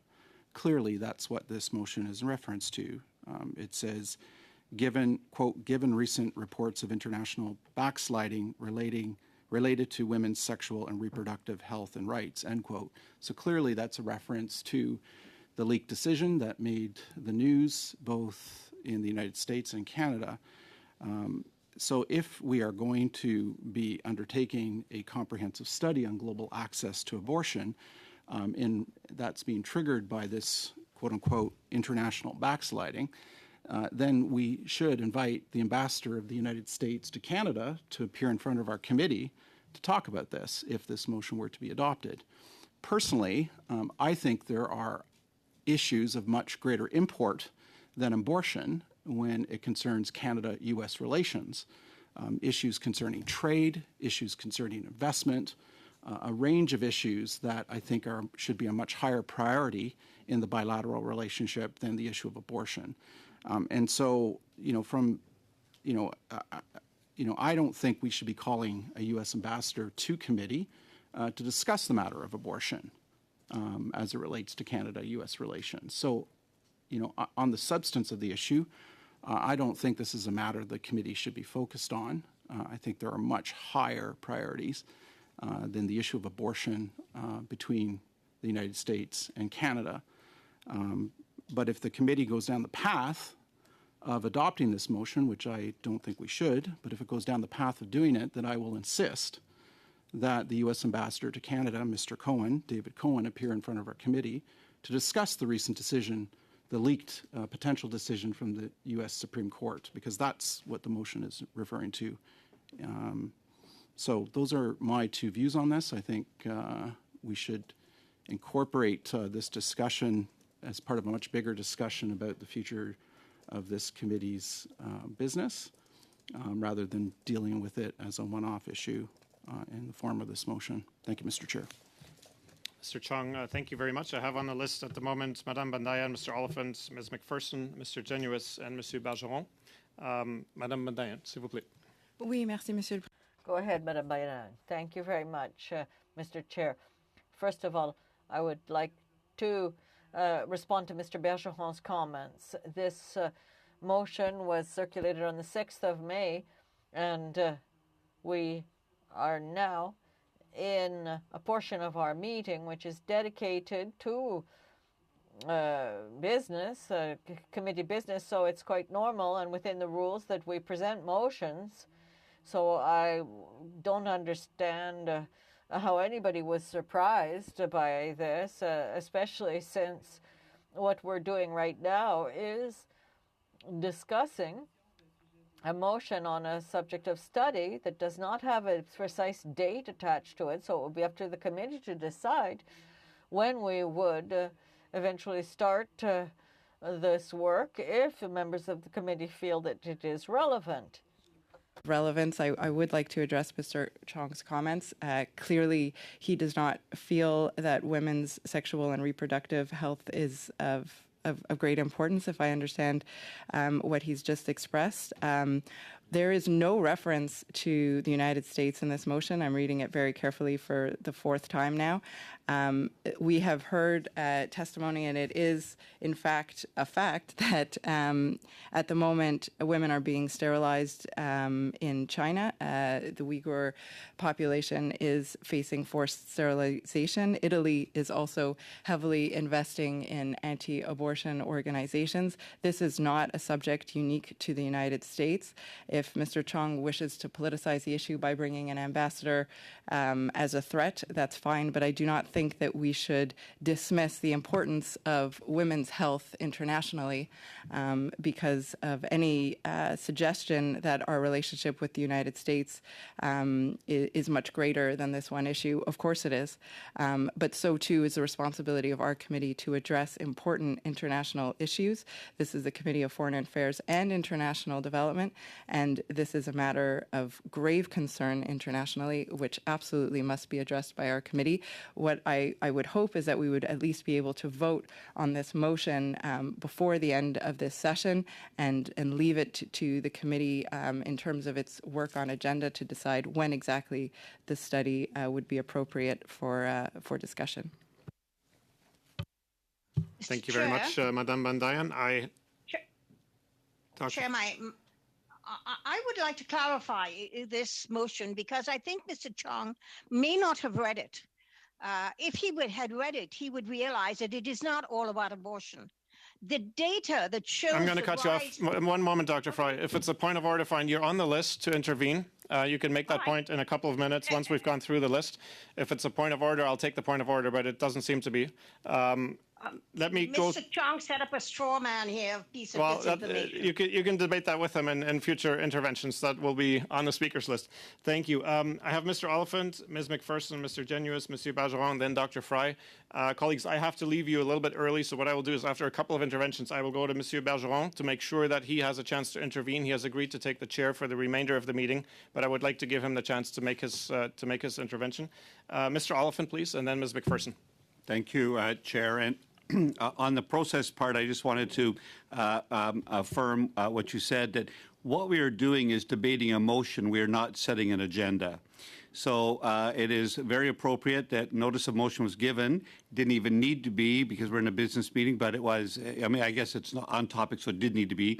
So we are debating that motion appropriately, but we are not saying that this is bumping other work that is currently on our agenda. This should still go to the agenda committee that can look at all the work we're doing and set priorities, come back to us with an agenda. what we were doing today is saying that overwhelmingly, the majority of Canadians support women's reproductive rights in this country, and we want to bring it to this committee to look at reproductive rights of women around the world, as is appropriate given the mandate of this committee. I can't imagine we're going to get this work done unless we had a special 2 days of meetings or something, which is always possible, but I don't see that happening. What I see happening is passing motions on work that we think is important. And that tells Parliament what we think is important, and therefore that tells Canadians what we think is important. And when we get to scheduling it, that will be, again, another discussion we have where we look at all the priorities of the committee. The last point I would make is I don't know what was in Dr. Fry's mind on this. I'm not going to pretend I always know what's in Dr. Fry's mind. What I do know is in Dr. Fry's mind is the well-being of people. And I don't know whether it related only to a Supreme Court leaked memo. I also know that when I travel in the world, as I was last week, I see threats on women's reproductive rights everywhere, not just in the United States. And so I think that this is a big question, well beyond the American issue, and I hope we can study it at some point. So I'll be voting in favor of it, but also recommending or recognizing that it will go to an agenda discussion. Thank you. Merci beaucoup, Monsieur Oliphant. Monsieur Bergeron, je vous passe la parole. Thank you, Mr. Oliphant. Mr. Bergeron, you have the floor, and thank you very much for taking over with the chair of the meeting. Thank you very much. That's my work as vice chair, so you don't need to thank me. But what I would like to say to Madame Bendayan that I never said that we've been surprised by this. That's not what I'm talking about, Madame Bendayan. Would be surprised to know that Madame Fry was very persevering with this question. We spoke about it for the first time in last December, when we started to look at the future business of the committee. We spoke about it again in January.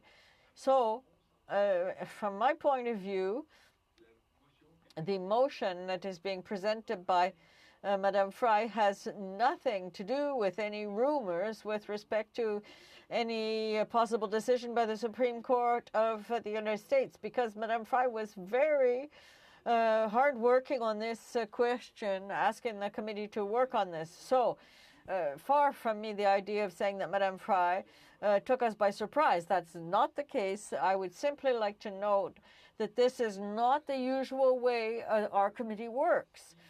So, if in a friendly matter, Madame Fry would be willing to set this aside by saying that I would be willing to look at it in the future and voting in favor, because I think that it's very meritorious, and I don't think I have a problem with the substance, but it's really with the process.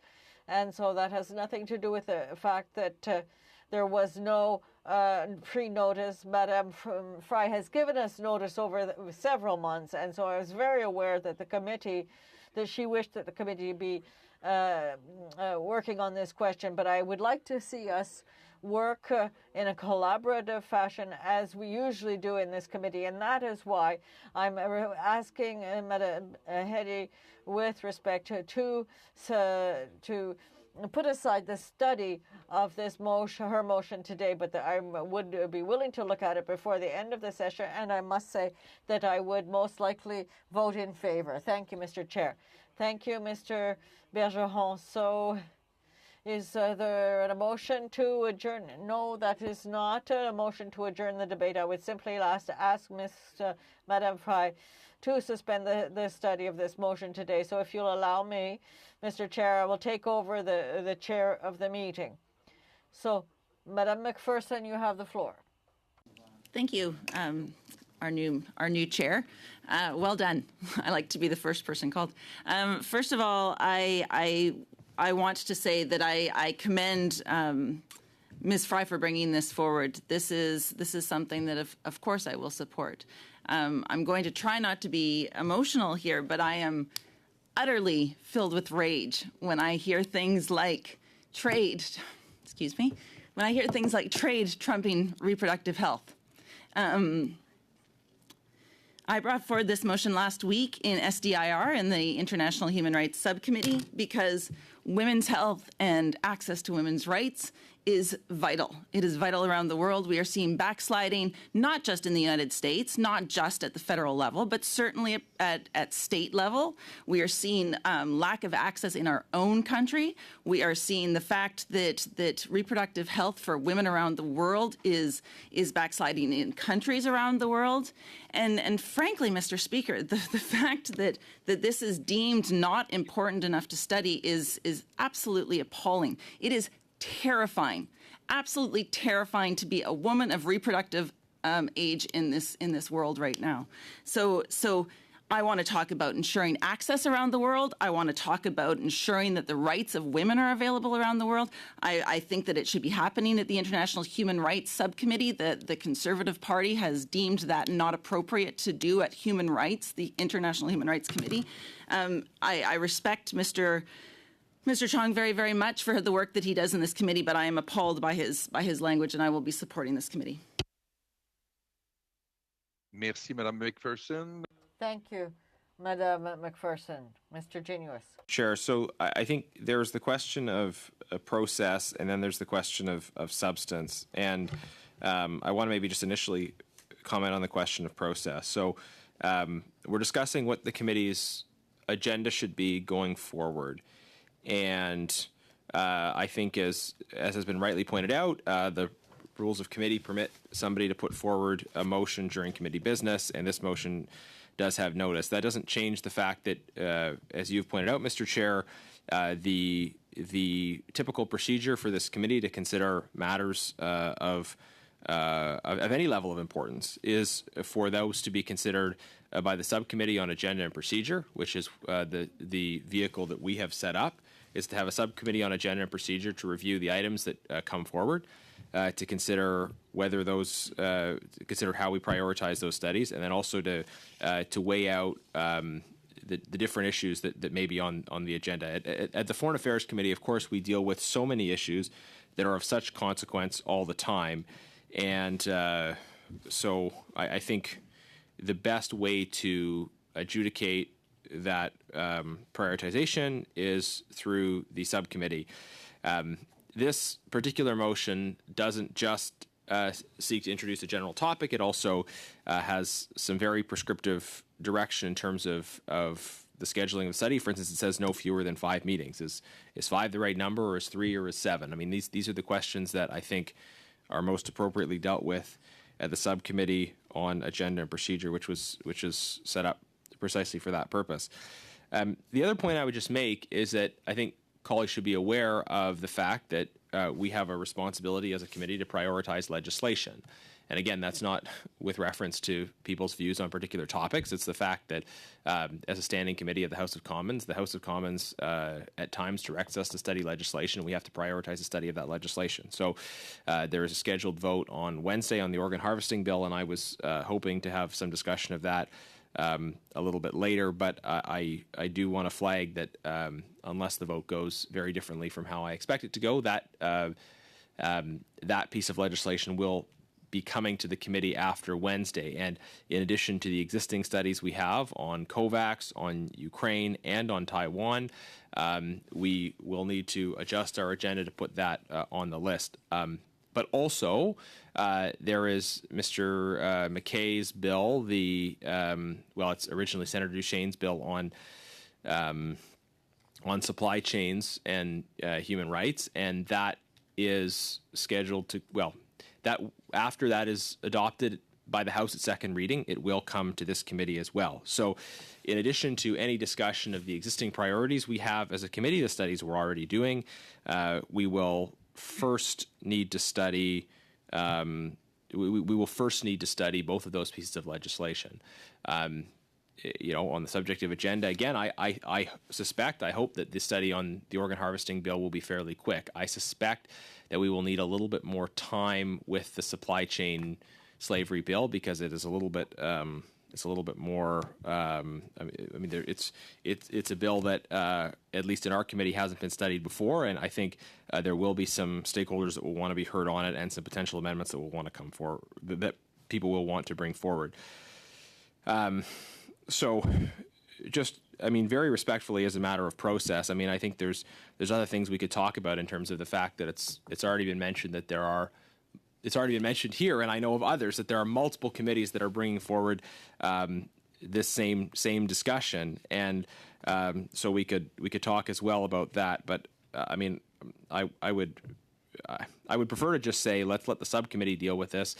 On our side, I would like the regular vice chair, out of respect for our caucus. I'd like our vice chair to be able to be part of those discussions as well. Mr. Chair, I think maybe what I'll do is I'll just move that this matter be referred to the subcommittee, and that the subcommittee can report back to the main committee. Madame la greffière, j'aurais besoin. Madame Clerk, I would need some advice as to Mr. Genius's motion.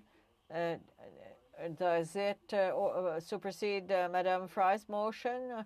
Would the colleagues like to speak to the motion that has just been presented by Mr. Junius?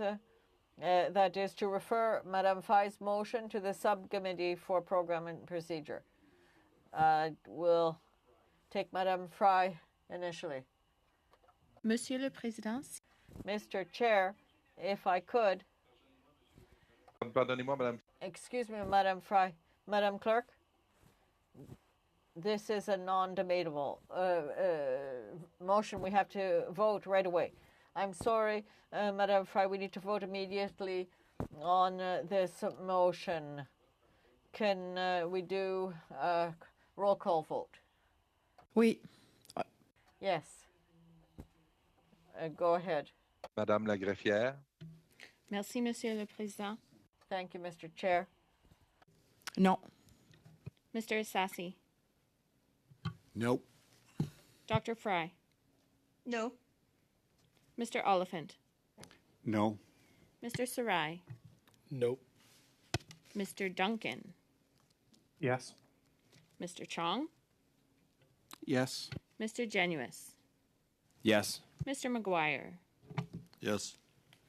Ms. McPherson. Yes. Sorry, no.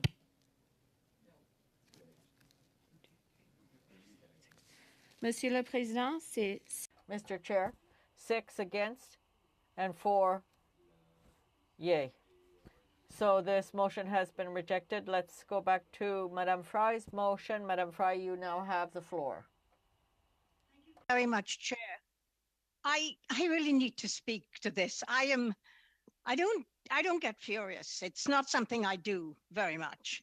But I am emotional about the very idea that Mr. Chong, whom I have a great deal of respect for his integrity and his ethics, etc. Mr. Chair, point of order. Mr. Chair, point of order. Madame Fry, un moment, nous avons... Madame Fry, just a moment.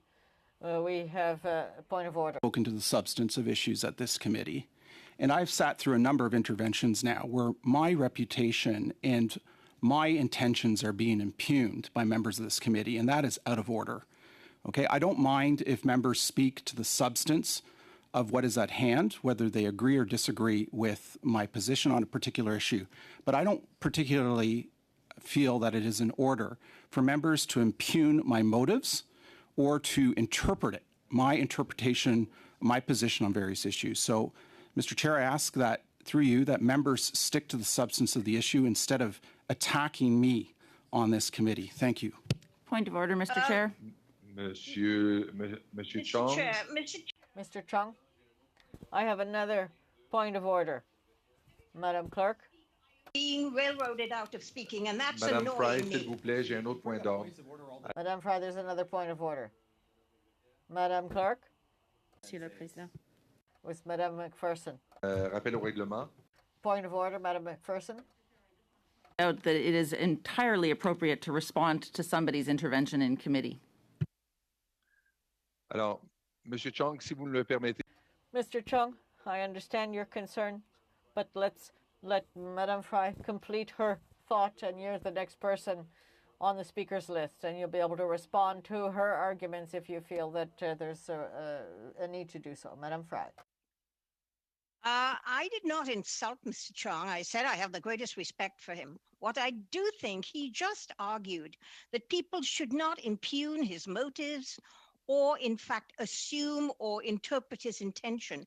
But that is precisely what he did on this motion to my intention. Mr. Chong assumed that this was about abortion. Well, I want to tell Mr. Chong that I brought this forward in December. It was shoved under a table, under a rug somewhere. Nobody ever talked about it again. I am a physician, and I have to tell you, I chair the Canadian Association of Physicians for Population and Development. I also chair this, I work on this at the G7, the G20 level. This is one of the most important issues. This is an SDG issue, Mr. Chair. And I wanted to say that this had nothing to do with abortion, but it had. If you're going to talk about the range of sexual and reproductive health, it starts with contraception. It starts with education to young people about their sexuality and taking chances, etc., without knowledge of contraception and sexually transmitted diseases. It moves into prenatal care, into pregnancy and delivery, into postpartum care, into neonatal care. And Mr. Speaker, this didn't start. This has been going on and escalating since COVID started. This has moved forward exponentially around the world. I am reading from the UNFPA statistics that started in 2019 about the rise in deaths from postpartum hemorrhage, which is the biggest and the largest cause of death in Africa today, in young women between the ages of 15 and 19. This is a preventable problem we're talking about here.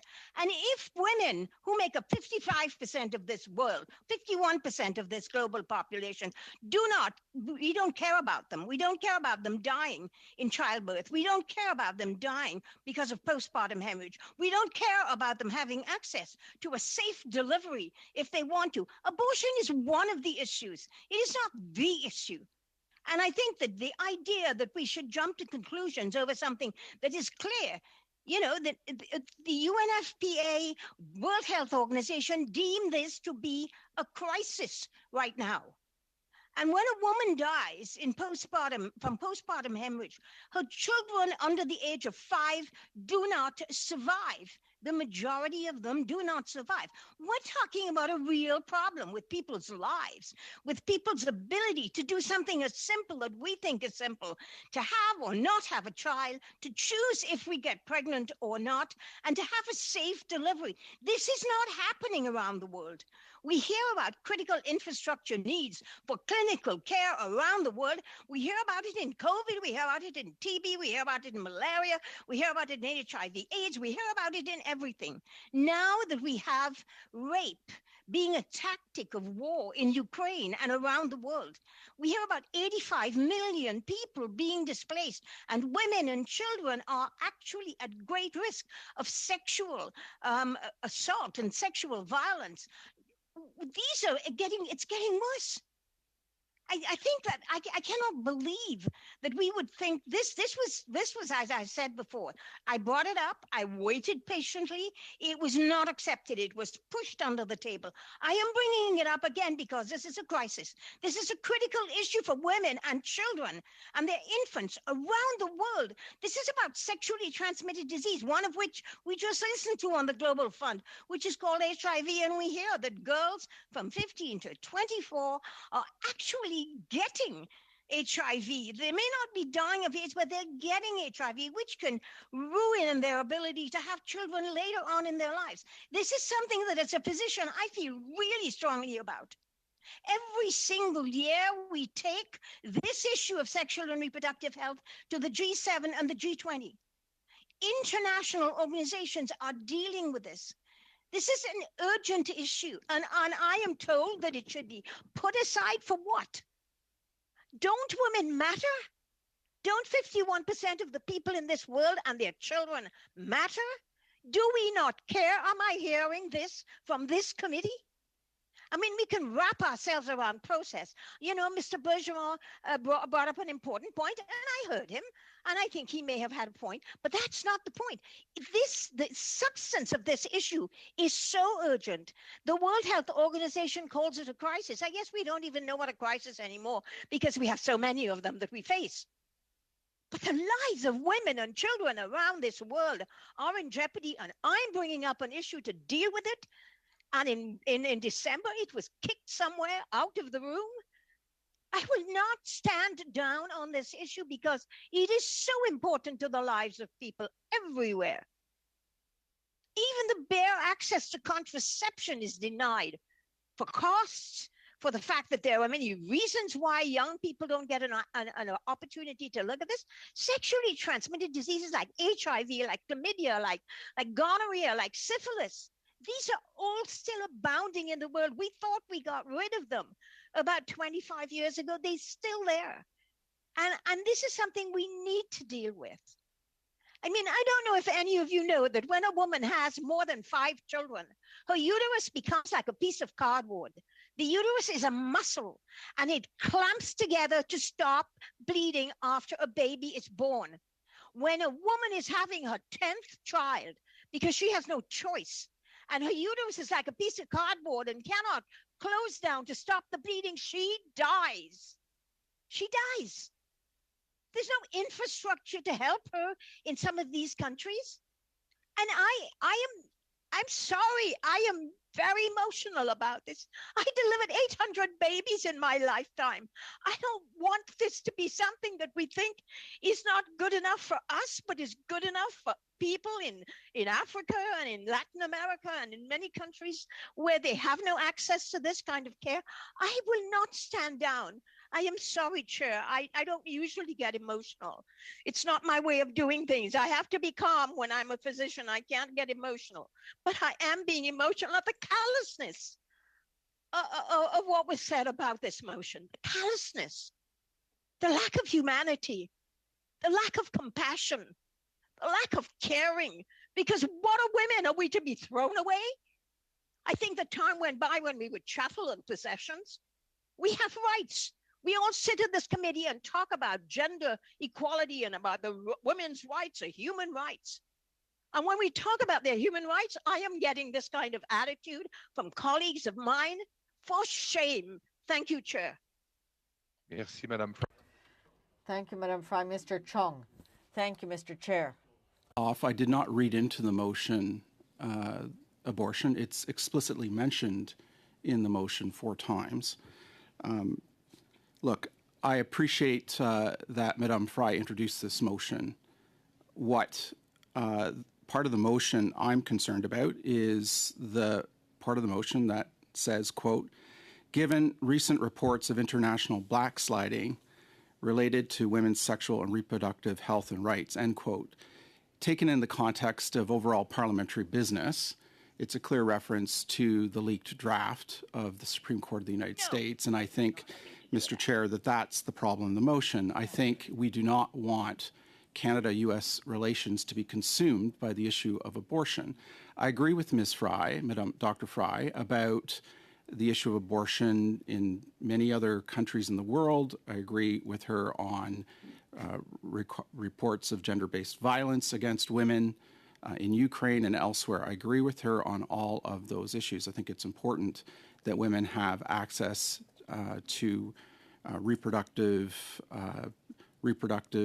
practices, and I fully support, Mr. Chair, and I want to emphasize this, I fully support women's reproductive and health rights.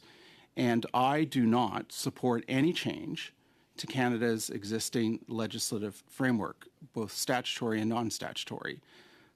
I've heard loud and clear over many years that Canadians do not want the issue of abortion to be reopened. They do not want this debate to be reopened in this country.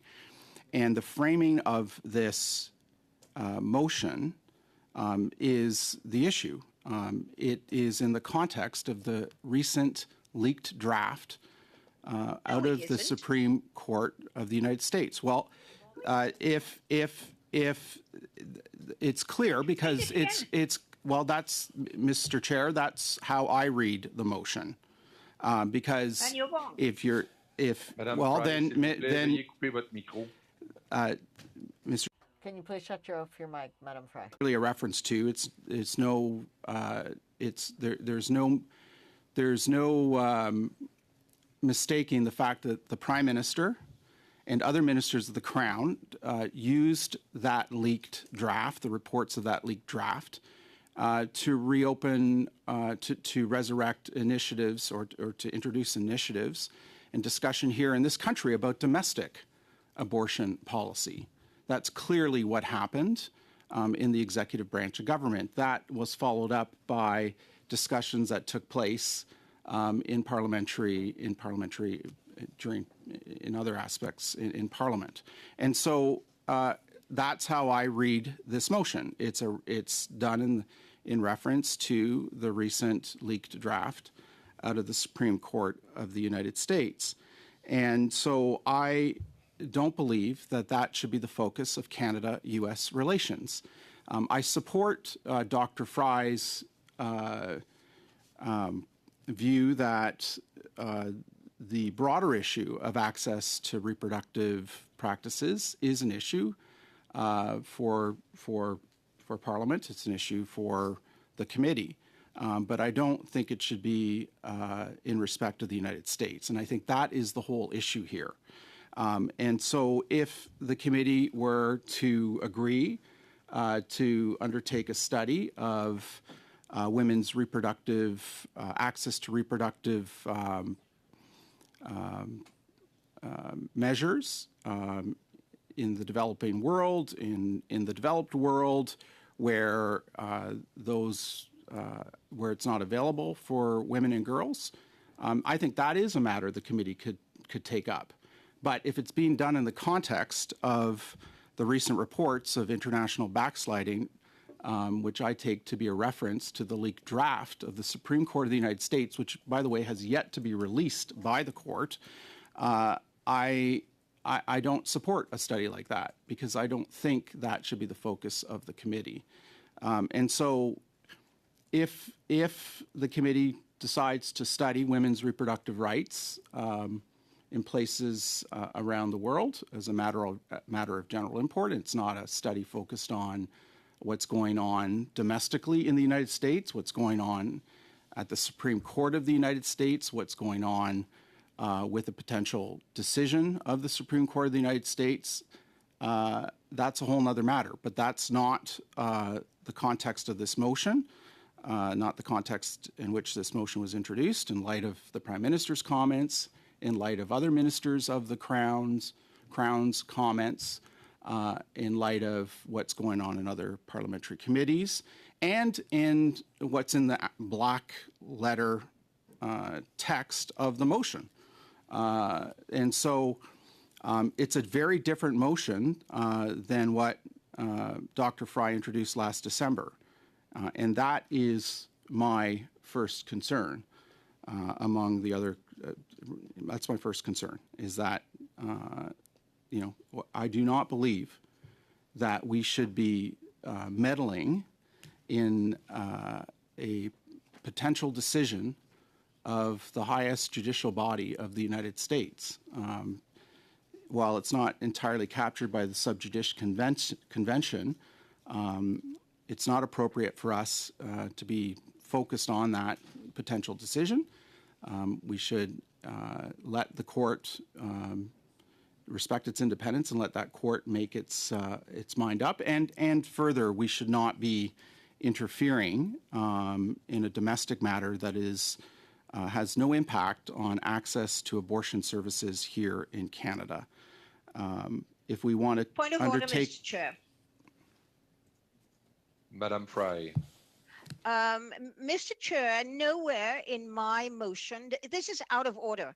This motion says nothing about the United States. It speaks to the Standing Committee on Foreign Affairs undertake a comprehensive study on the global access to Point the of order, full Mr. range Chair. of health services. Madam So, Fry. Mr. Chong, it's filibustering, Chair. He is not speaking to my motion. Nowhere does my motion speak to Supreme Court or to the Madame United Frey. States. Mr. Je Chair, pense que c'est un point de débat et Merci. vous aurez l'occasion de vous exprimer. I think this is a point of debate, and you will have the floor after Mr. Genuis, who is be the next one to speak. Mr. Chong peut continuer.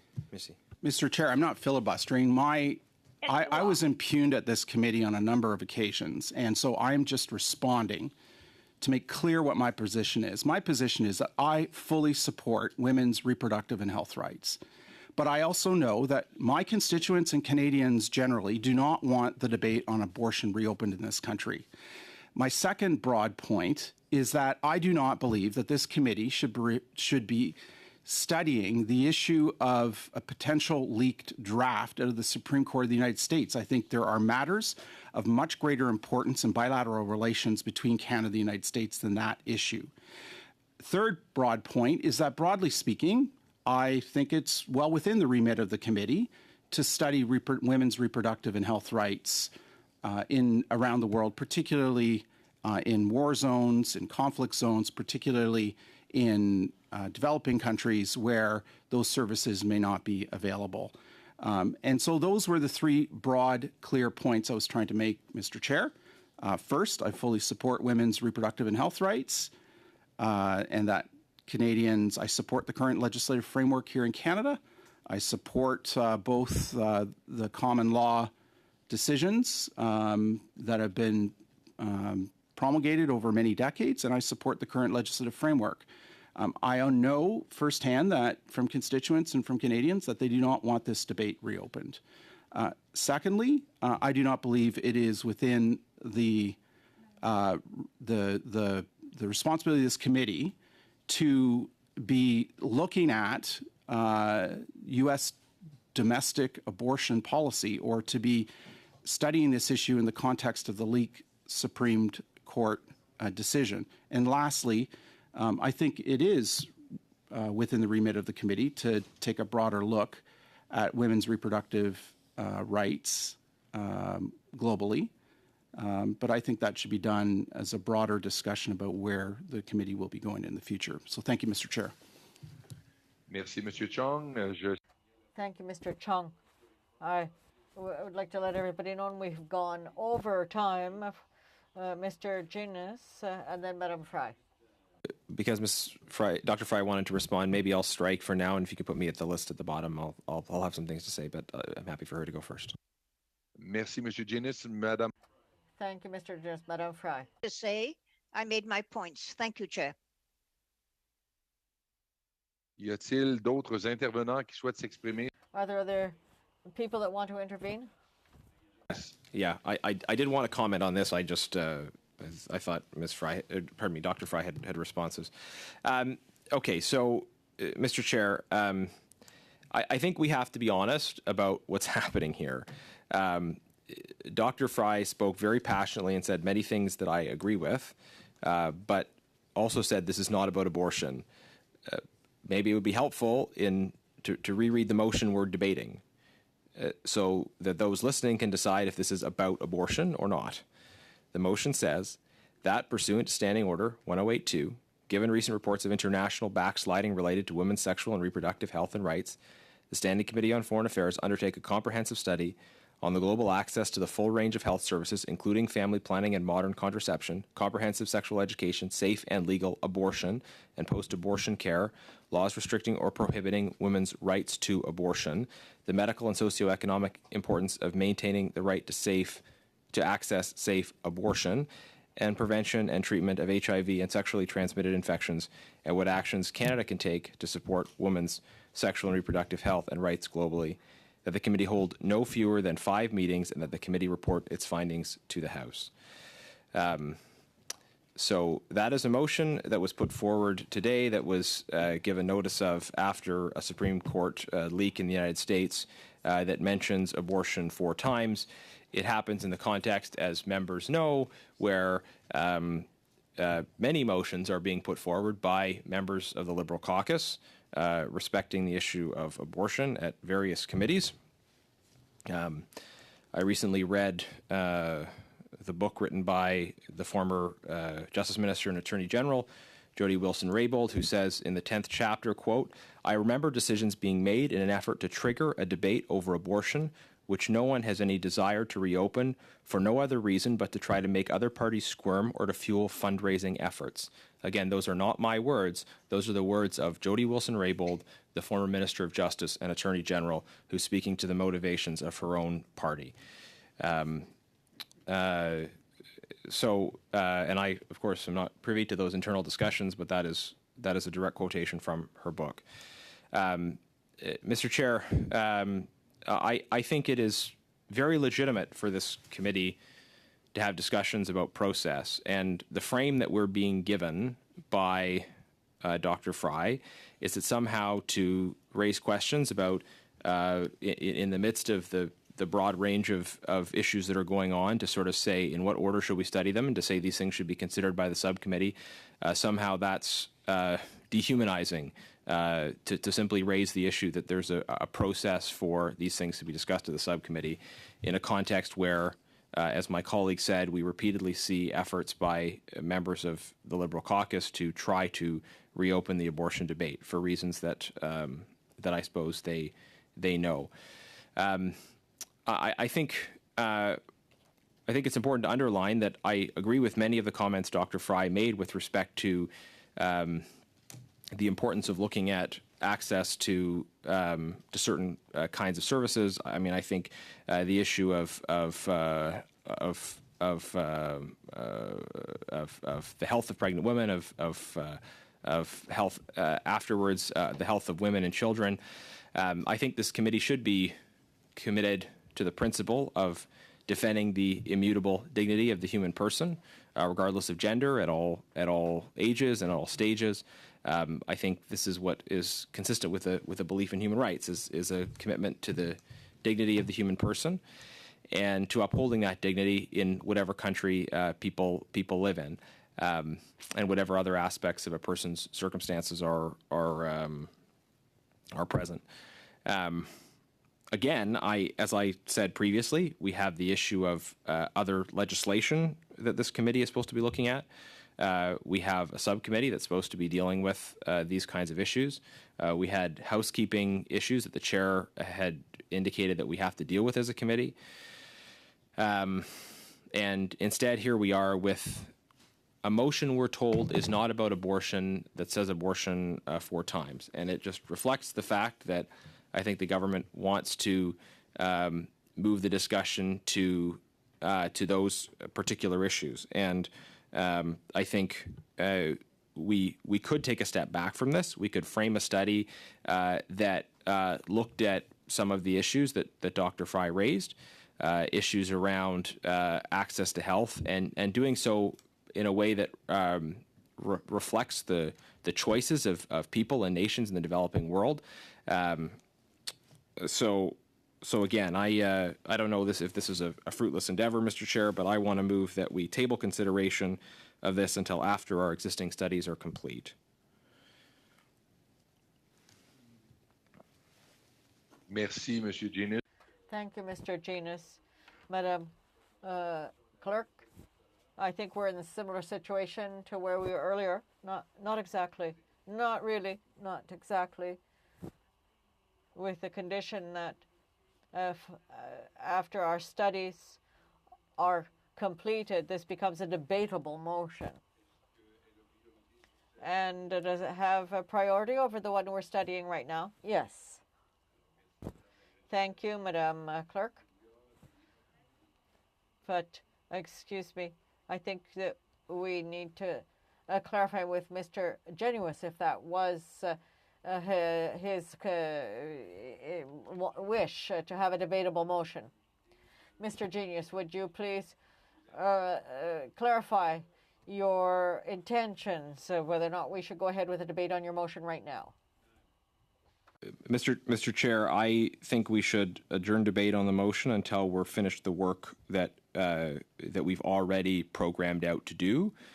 So whether that's a debatable motion or not, I suppose depends on the rules. But my intention was to say precisely that we should finish the work we're doing.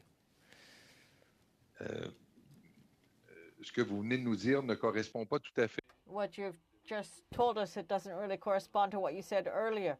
You're presenting a motion for adjournment. Would you prefer? Do you want to put forward an adjournment motion, or do you want to go forward with the motion that you just filed? The motion that I wanted to put forward was to table consideration of this until after our existing studies are complete. So that entails a condition, or doesn't? It does. Okay. Yes. Well, okay. Enfin. Donc, nous allons donc. So, we're now going to go ahead and debate the motion presented by Mr. Junius. Madam Bayan was on the list of interveners. Do you want to intervene on Mr. Junius's motion? Mr. Chair, I would have liked in the minutes that were left to us in this meeting to go ahead and vote on Dr. Fry's motion. That was my intention, was to propose that, but I see that there are all sorts of political games that are happening here, so I think that the subject that we're looking at today is very important. It's important for Quebecers and for all Canadians, and I would like us to be able to go ahead and vote on this motion with respect to the motion to put off the discussion. Well, I think we've already had the opportunity to discuss it here. So what we could do now would be to send that motion to the subcommittee, and the subcommittee could look at dates following the studies that we're doing currently. So I don't see why we can't vote on the interest of the members on the motion that we have before us, and to let the opportunity to the subcommittee to be able to propose the dates at the next session, and that's exactly what Mr. Genuis is asking us to do. But what I can see is that the members of opposition, they want us to avoid voting on the motion, which I really, really find disappointing. Mr. Genuis has raised his hand. Thank you, Madam Clerk. Mr. Genuis. Thank you, Mr. Chair. So, just with respect to Ms. Bendayan's comments, I think it's legitimate for the subcommittee to discuss this issue. I think if this motion is adopted by the committee, then it is being highly prescriptive about certain aspects of the approach that the subcommittee will take. So I suggest that the subcommittee consider this, along with a very interesting motion from Ms. Bendayan about the Wagner Group, and frankly, I didn't even know we were at the stage of proposing new ideas, because there's obviously lots of other possibilities. I do think our priority. We have an obligation as a committee, a standing committee of the House of Commons, to prioritize legislation. Period. Right? That's and I know we don't have legislation in front of us. Point of order. That's the second time, theoretically, it has been suggested that we have a piece of legislation. We have to respect the members of the House of Commons who will need to vote on that piece of legislation. It is not in order to bring it up at this meeting. I let it go the last time. We'll deal with any piece of legislation when it comes to this committee at the will of the House of Commons, and we will do our work on that, not what has been done in the other place. That is its own work. We will do our work as a committee if and when we get a piece of legislation that could pass or may not. Just on the same point of order, very briefly. I mean, we're talking about the forward. We're talking about the forward. Si vous permettez, Monsieur Genuis, Madame Pereira souhaiterait intervenir. Mr. Genuis, Madame Pereira wanted to intervene. Madame Pereira? No, it was simply to say that Mr. Chung wanted to speak. Thank you. Excellent. Mr. Genuis, on the same point of order. Mr. Genuis, you want to intervene still? Mr. Chair, I would just want to comment on the point of order that we're having a discussion about the forward agenda of the committee, and it's, I think, fairly reasonable to just talk about the fact that it seems likely to me, based on the positions of the parties, that that we are going to have 2 items of legislation before this committee. I don't dispute that it might change. I mean, lots of things might change. The government could call an election, right? I mean, it's happened before, right? There are things that could happen that we don't expect to see happen. But I I just say that, and if Mr. Oliphant wishes to vote against my bill to criminalize forced organ harvesting and trafficking, then that's his prerogative, I suppose. It is just as important for us to talk about things like organ harvesting in other countries as it is to talk about reproductive rights in the United States. There's no free get-out-of-jail card for any country in this committee. Yeah, Monsieur Alexandre, il s'agit d'un élément de débat. This is an element of debate. Have you finished speaking, Mr. Genuis, on this point of order? Alphonse's point that if there was a piece of legislation dealing with the matters of this motion, I would be the first to say we should prioritize it if it was a piece of legislation, because we can't just ignore questions of the process obligations of the committee. So if we're going to talk about the forward agenda of the committee, but anyways, Mr. Chair, that's enough on the point of order. I think I had the floor in any event, did I not? Je vous en prie. Go ahead. So, look, we can, if there's a consensus, we can proceed in whatever manner we like by unanimous consent. So my suggestion would be that we adjourn debate, that we send this to the subcommittee to consider, among other ideas, and we get a report back from the subcommittee that says, recognizing. Point d'ordre, Monsieur le Président. Nous avons déjà voté. A point of order, Mr. Chair. We already voted on the question of we can't vote this twice on the same motion. Madam Bandayan, we have judged that Mr. Genuis's motion was receivable, but nonetheless, there seems to be confusion because, once again, he requested an adjournment, a motion to adjourn. So are we going to continue the debate on the motion, or is there a motion to adjourn from Mr. Genuis? So sorry, Mr. Chair, we are debating the adjournment motion. Is that correct? Ce que vous avez présenté. What you presented is not actually an adjournment motion, but you seem to confuse that with an adjournment motion, unless, Madam Clerk, you want to clarify things.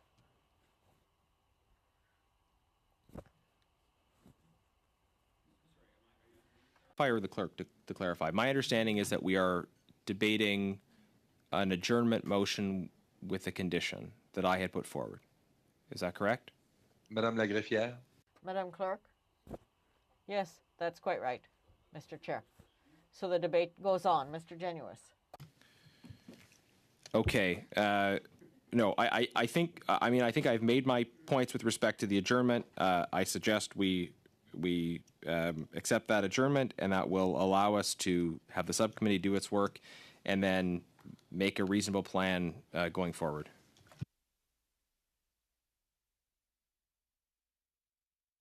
Avant de passer au prochain orateur. Before we go to the next speaker, I would need some clarification from the clerk. A motion for adjournment is non-debatable. We go immediately to a vote. Is this yes or no an adjournment motion? Yes, thank you, Mr. Chair. When it is an adjournment motion with a condition, it becomes debatable. We had the debate. I don't see any hands raised with, so I think that you can move ahead to the vote if there's no other intervener. Okay, I think Mr. Chung was on the list of speakers. If that's not the case, we're going to vote on this motion presented by Mr. Genuis. Madam Clerk? Thank you, Mr. Chair. Mr. Chung has indicated he'd like to speak once after the motion, so we'll go ahead with the vote, if you will. Oui, Madame la. Go ahead. Je comprends, Monsieur Oliphant, que vous avez un rapport. Mr. Oliphant, this is a point of order. A motion to adjourn debate. There's really two motions, I think, as opposed to a conditional motion. There's a motion to adjourn debate, and there's a motion to refer this to the agenda committee. My problem with that is I would like the committee to inform the agenda committee what its opinion is on this motion, as opposed to having this debate happen again at the agenda committee. So I would vote against this because we are referring something to a committee that will just simply go through again this debate. So I think we should have the opportunity to express our opinion as a committee to inform the work of the agenda committee. Mr. Oliphant, I'm going to stop you now. We need to dispose of Mr. Januish's motion, and we will come back to the debate on Madame Fry's motion. So we're going to proceed with a vote. Madame Clerk? Merci, Monsieur le Président. Thank you, Mr. Chair. On the motion of Mr. Januis that the debate be now adjourned until such time as the committee has completed its other work. Ms. Van Duyn? No. Mr. Assassi? Against. Dr. Fry? No. Mr. Oliphant? No. Mr. Sarai? No. Mr. Duncan? Yes. Mr. Chong? Yes. Mr. Genuis? Yes. Mr. McGuire? Yes. Ms. McPherson? No. Monsieur le Président, c'est 6 contre et 4. 6 against and 4 yea. So the motion has been defeated. I believe Mr. Chong wanted to intervene on Madame Fry's motion.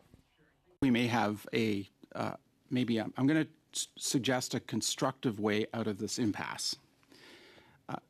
The way I read the motion is that it's a clear reference to the leaked draft from the Supreme Court of the United States. I do not believe that this committee should be studying access to abortion in the United States. I don't think that's constructive for the committee to be doing. I don't think it is the top of mind concern between in bilateral relations between Canada and the United States. But I do believe that studying reproductive rights for women globally is within the remit of the committee and is something that the committee could take a look at. And so in order to square that circle, what I'm going to suggest is that we strike part of the motion. And so I'll move an amendment that doesn't change the substance of the motion, but does change its context. And so I move that we strike the following words. Quote, given recent reports of international backsliding related to women's sexual and reproductive health and rights, end quote. So, Mr. Chair, I move that amendment to the motion so that it's clear it's not in reference to recent events that have taken place in the United States. It still preserves the rest of the motion for the subcommittee to consider. And I hope my suggestion here and my interventions that we not study access to abortion rights in the United States will be taken into consideration when the subcommittee meets to talk about planning our future business. I think it's well within our rights to study access to reproductive rights, but I do not believe globally, but I do not believe we should be studying access to abortion in the United States. I think the committee should focus on countries around the world, but not the current debate that's raging in the United States because of the recently leaked draft decision from the Supreme Court.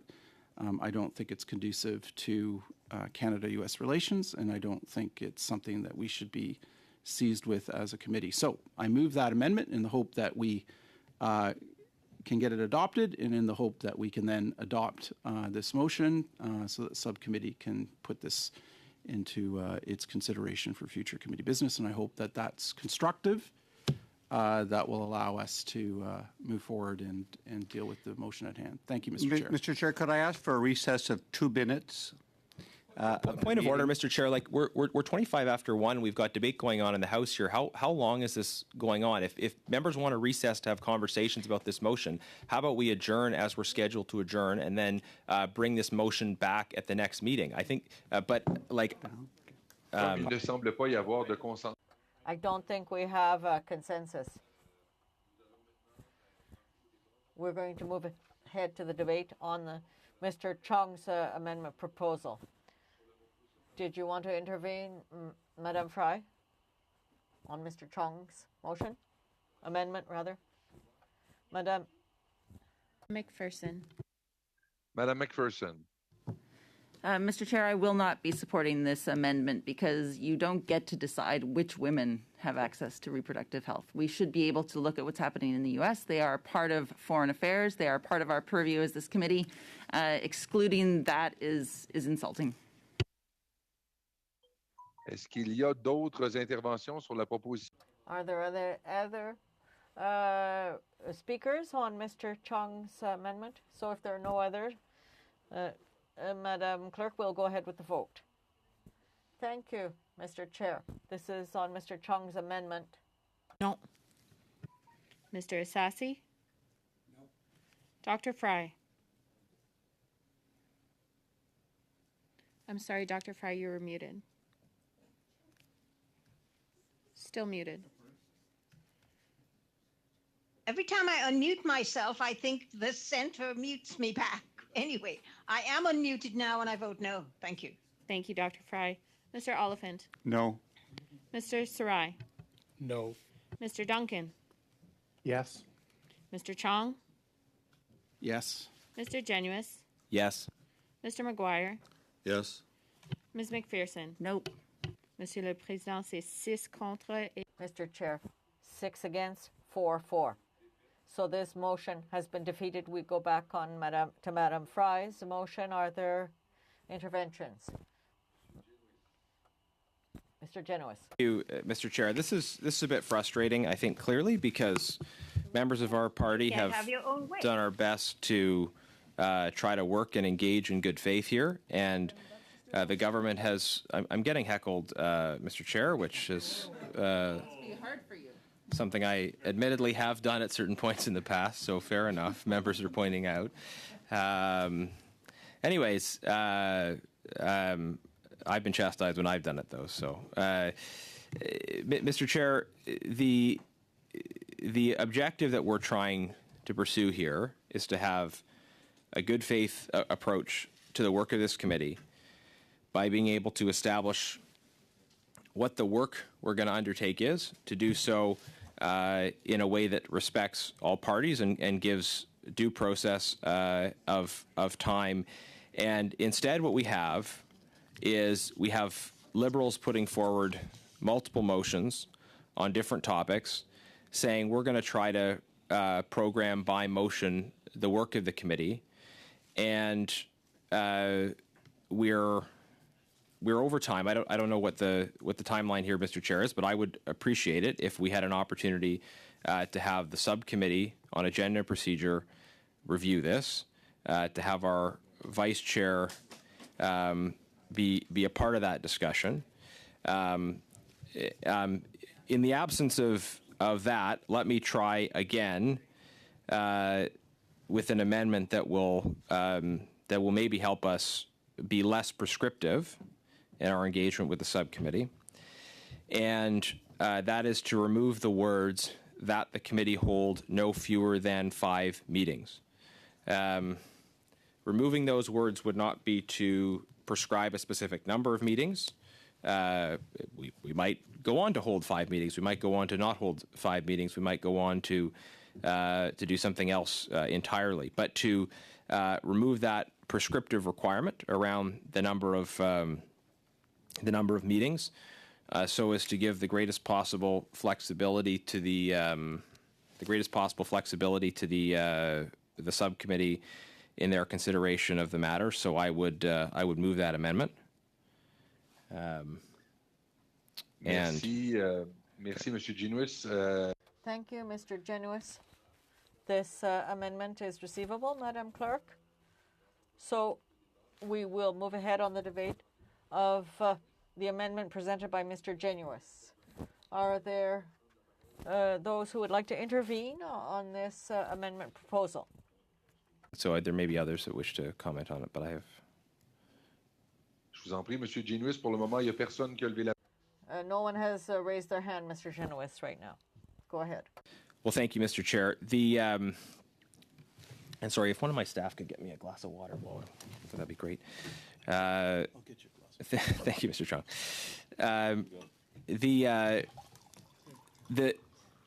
The agenda of the committee right now, we currently have 3 studies ongoing. We have a study with respect to the situation in Ukraine, and we have not thus far made a decision around completing a report on that study. I guess what I think we probably should be doing on that study and creating time for in the context of the work of this committee is being able to do a report, a detailed report on the situation in Ukraine. Mr. Chair, point of order. We have... Mr. Chair, point of order. And it's with respect to... Mr. Oliphant. It is in the standing order that it needs to be relevant. There is no statement in this motion about when this study would take place. It is to simply affirm the fact that we will do a study. Mr. Genuis is arguing about work that we have to do or not do. That will go into a study, but it is not relevant to this particular motion because there's nothing in this about when the study will happen. Merci, Monsieur Oliphant. Thank you, Mr. Oliphant. Si vous me permettez. If you'll allow me. There is a question of relevancy, but the definition is rather broad, generally speaking, so I will let the debate go on, but I can see that Madame McPherson would like to intervene on this point of order. Madame McPherson. I would just like to point out that I have heard the same things be repeated 3 times from this member, and I'd like to call a vote. Malheureusement, Madame McPherson. Unfortunately, Madame McPherson, we have to let the debate continue. Mr. Genuis, if you want to conclude with your presentation. Merci, Monsieur. Thank you, Mr. Chair. With great respect, I think that we have tried to work together with the other members, and we have proposed a reasonable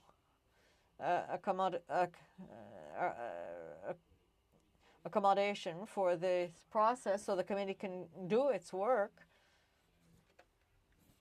We had plans, I think, today to look over a draft statement with respect to the situation in Ukraine, and it's in terms of the question of whether this is impacting our agenda in other respects. It's clear that it's already impacting our agenda. The fact that Liberals wanted to talk about abortion today instead of bringing forward, being able to move forward on the study with respect to Ukraine, it's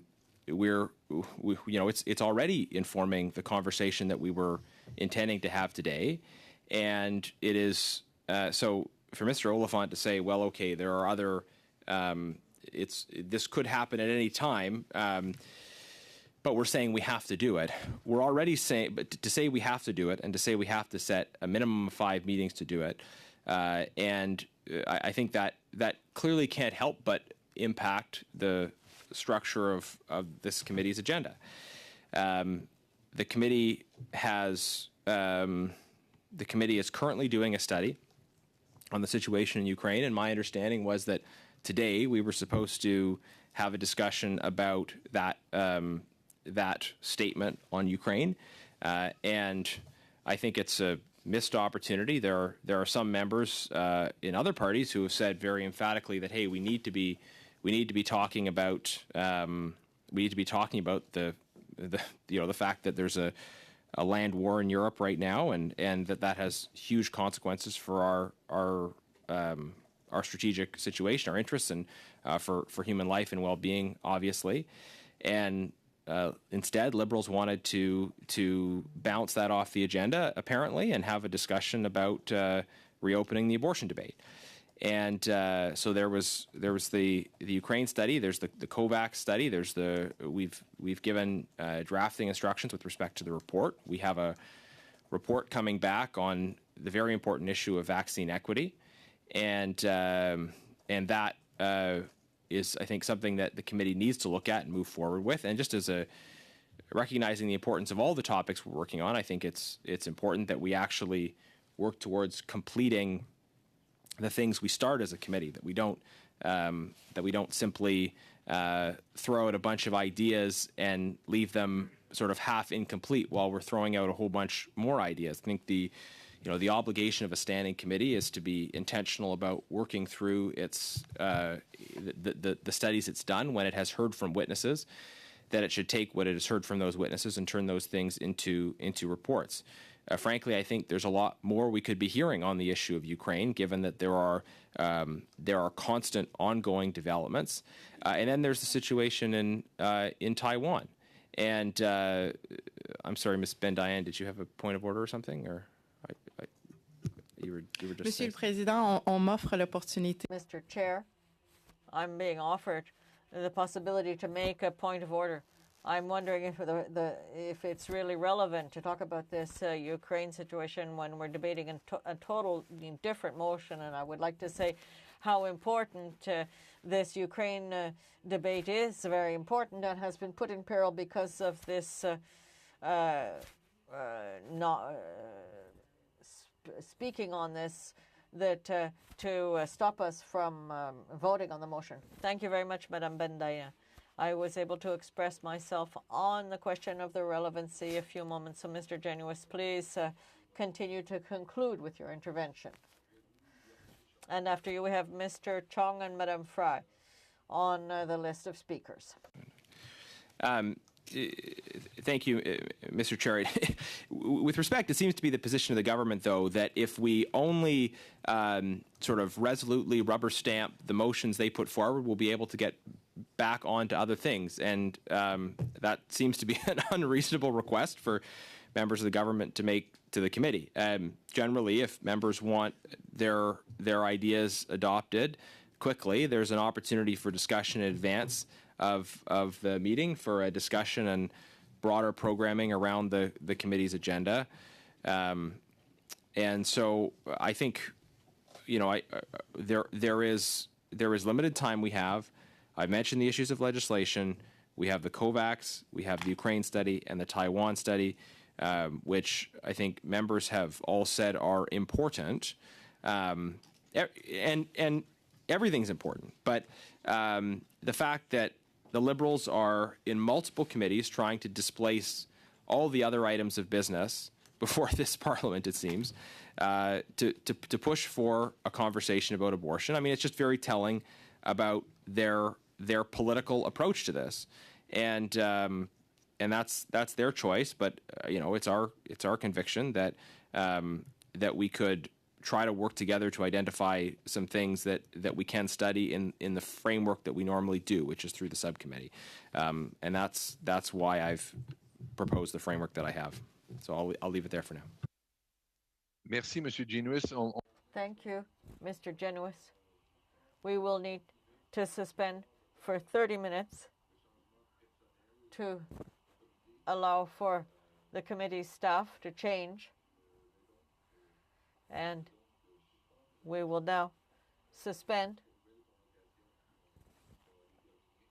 until a new appointed time once the whips have negotiated. So we have on the list, we have Mr. Chung and Madame Fry, and we will resume as soon as it will be possible to do so.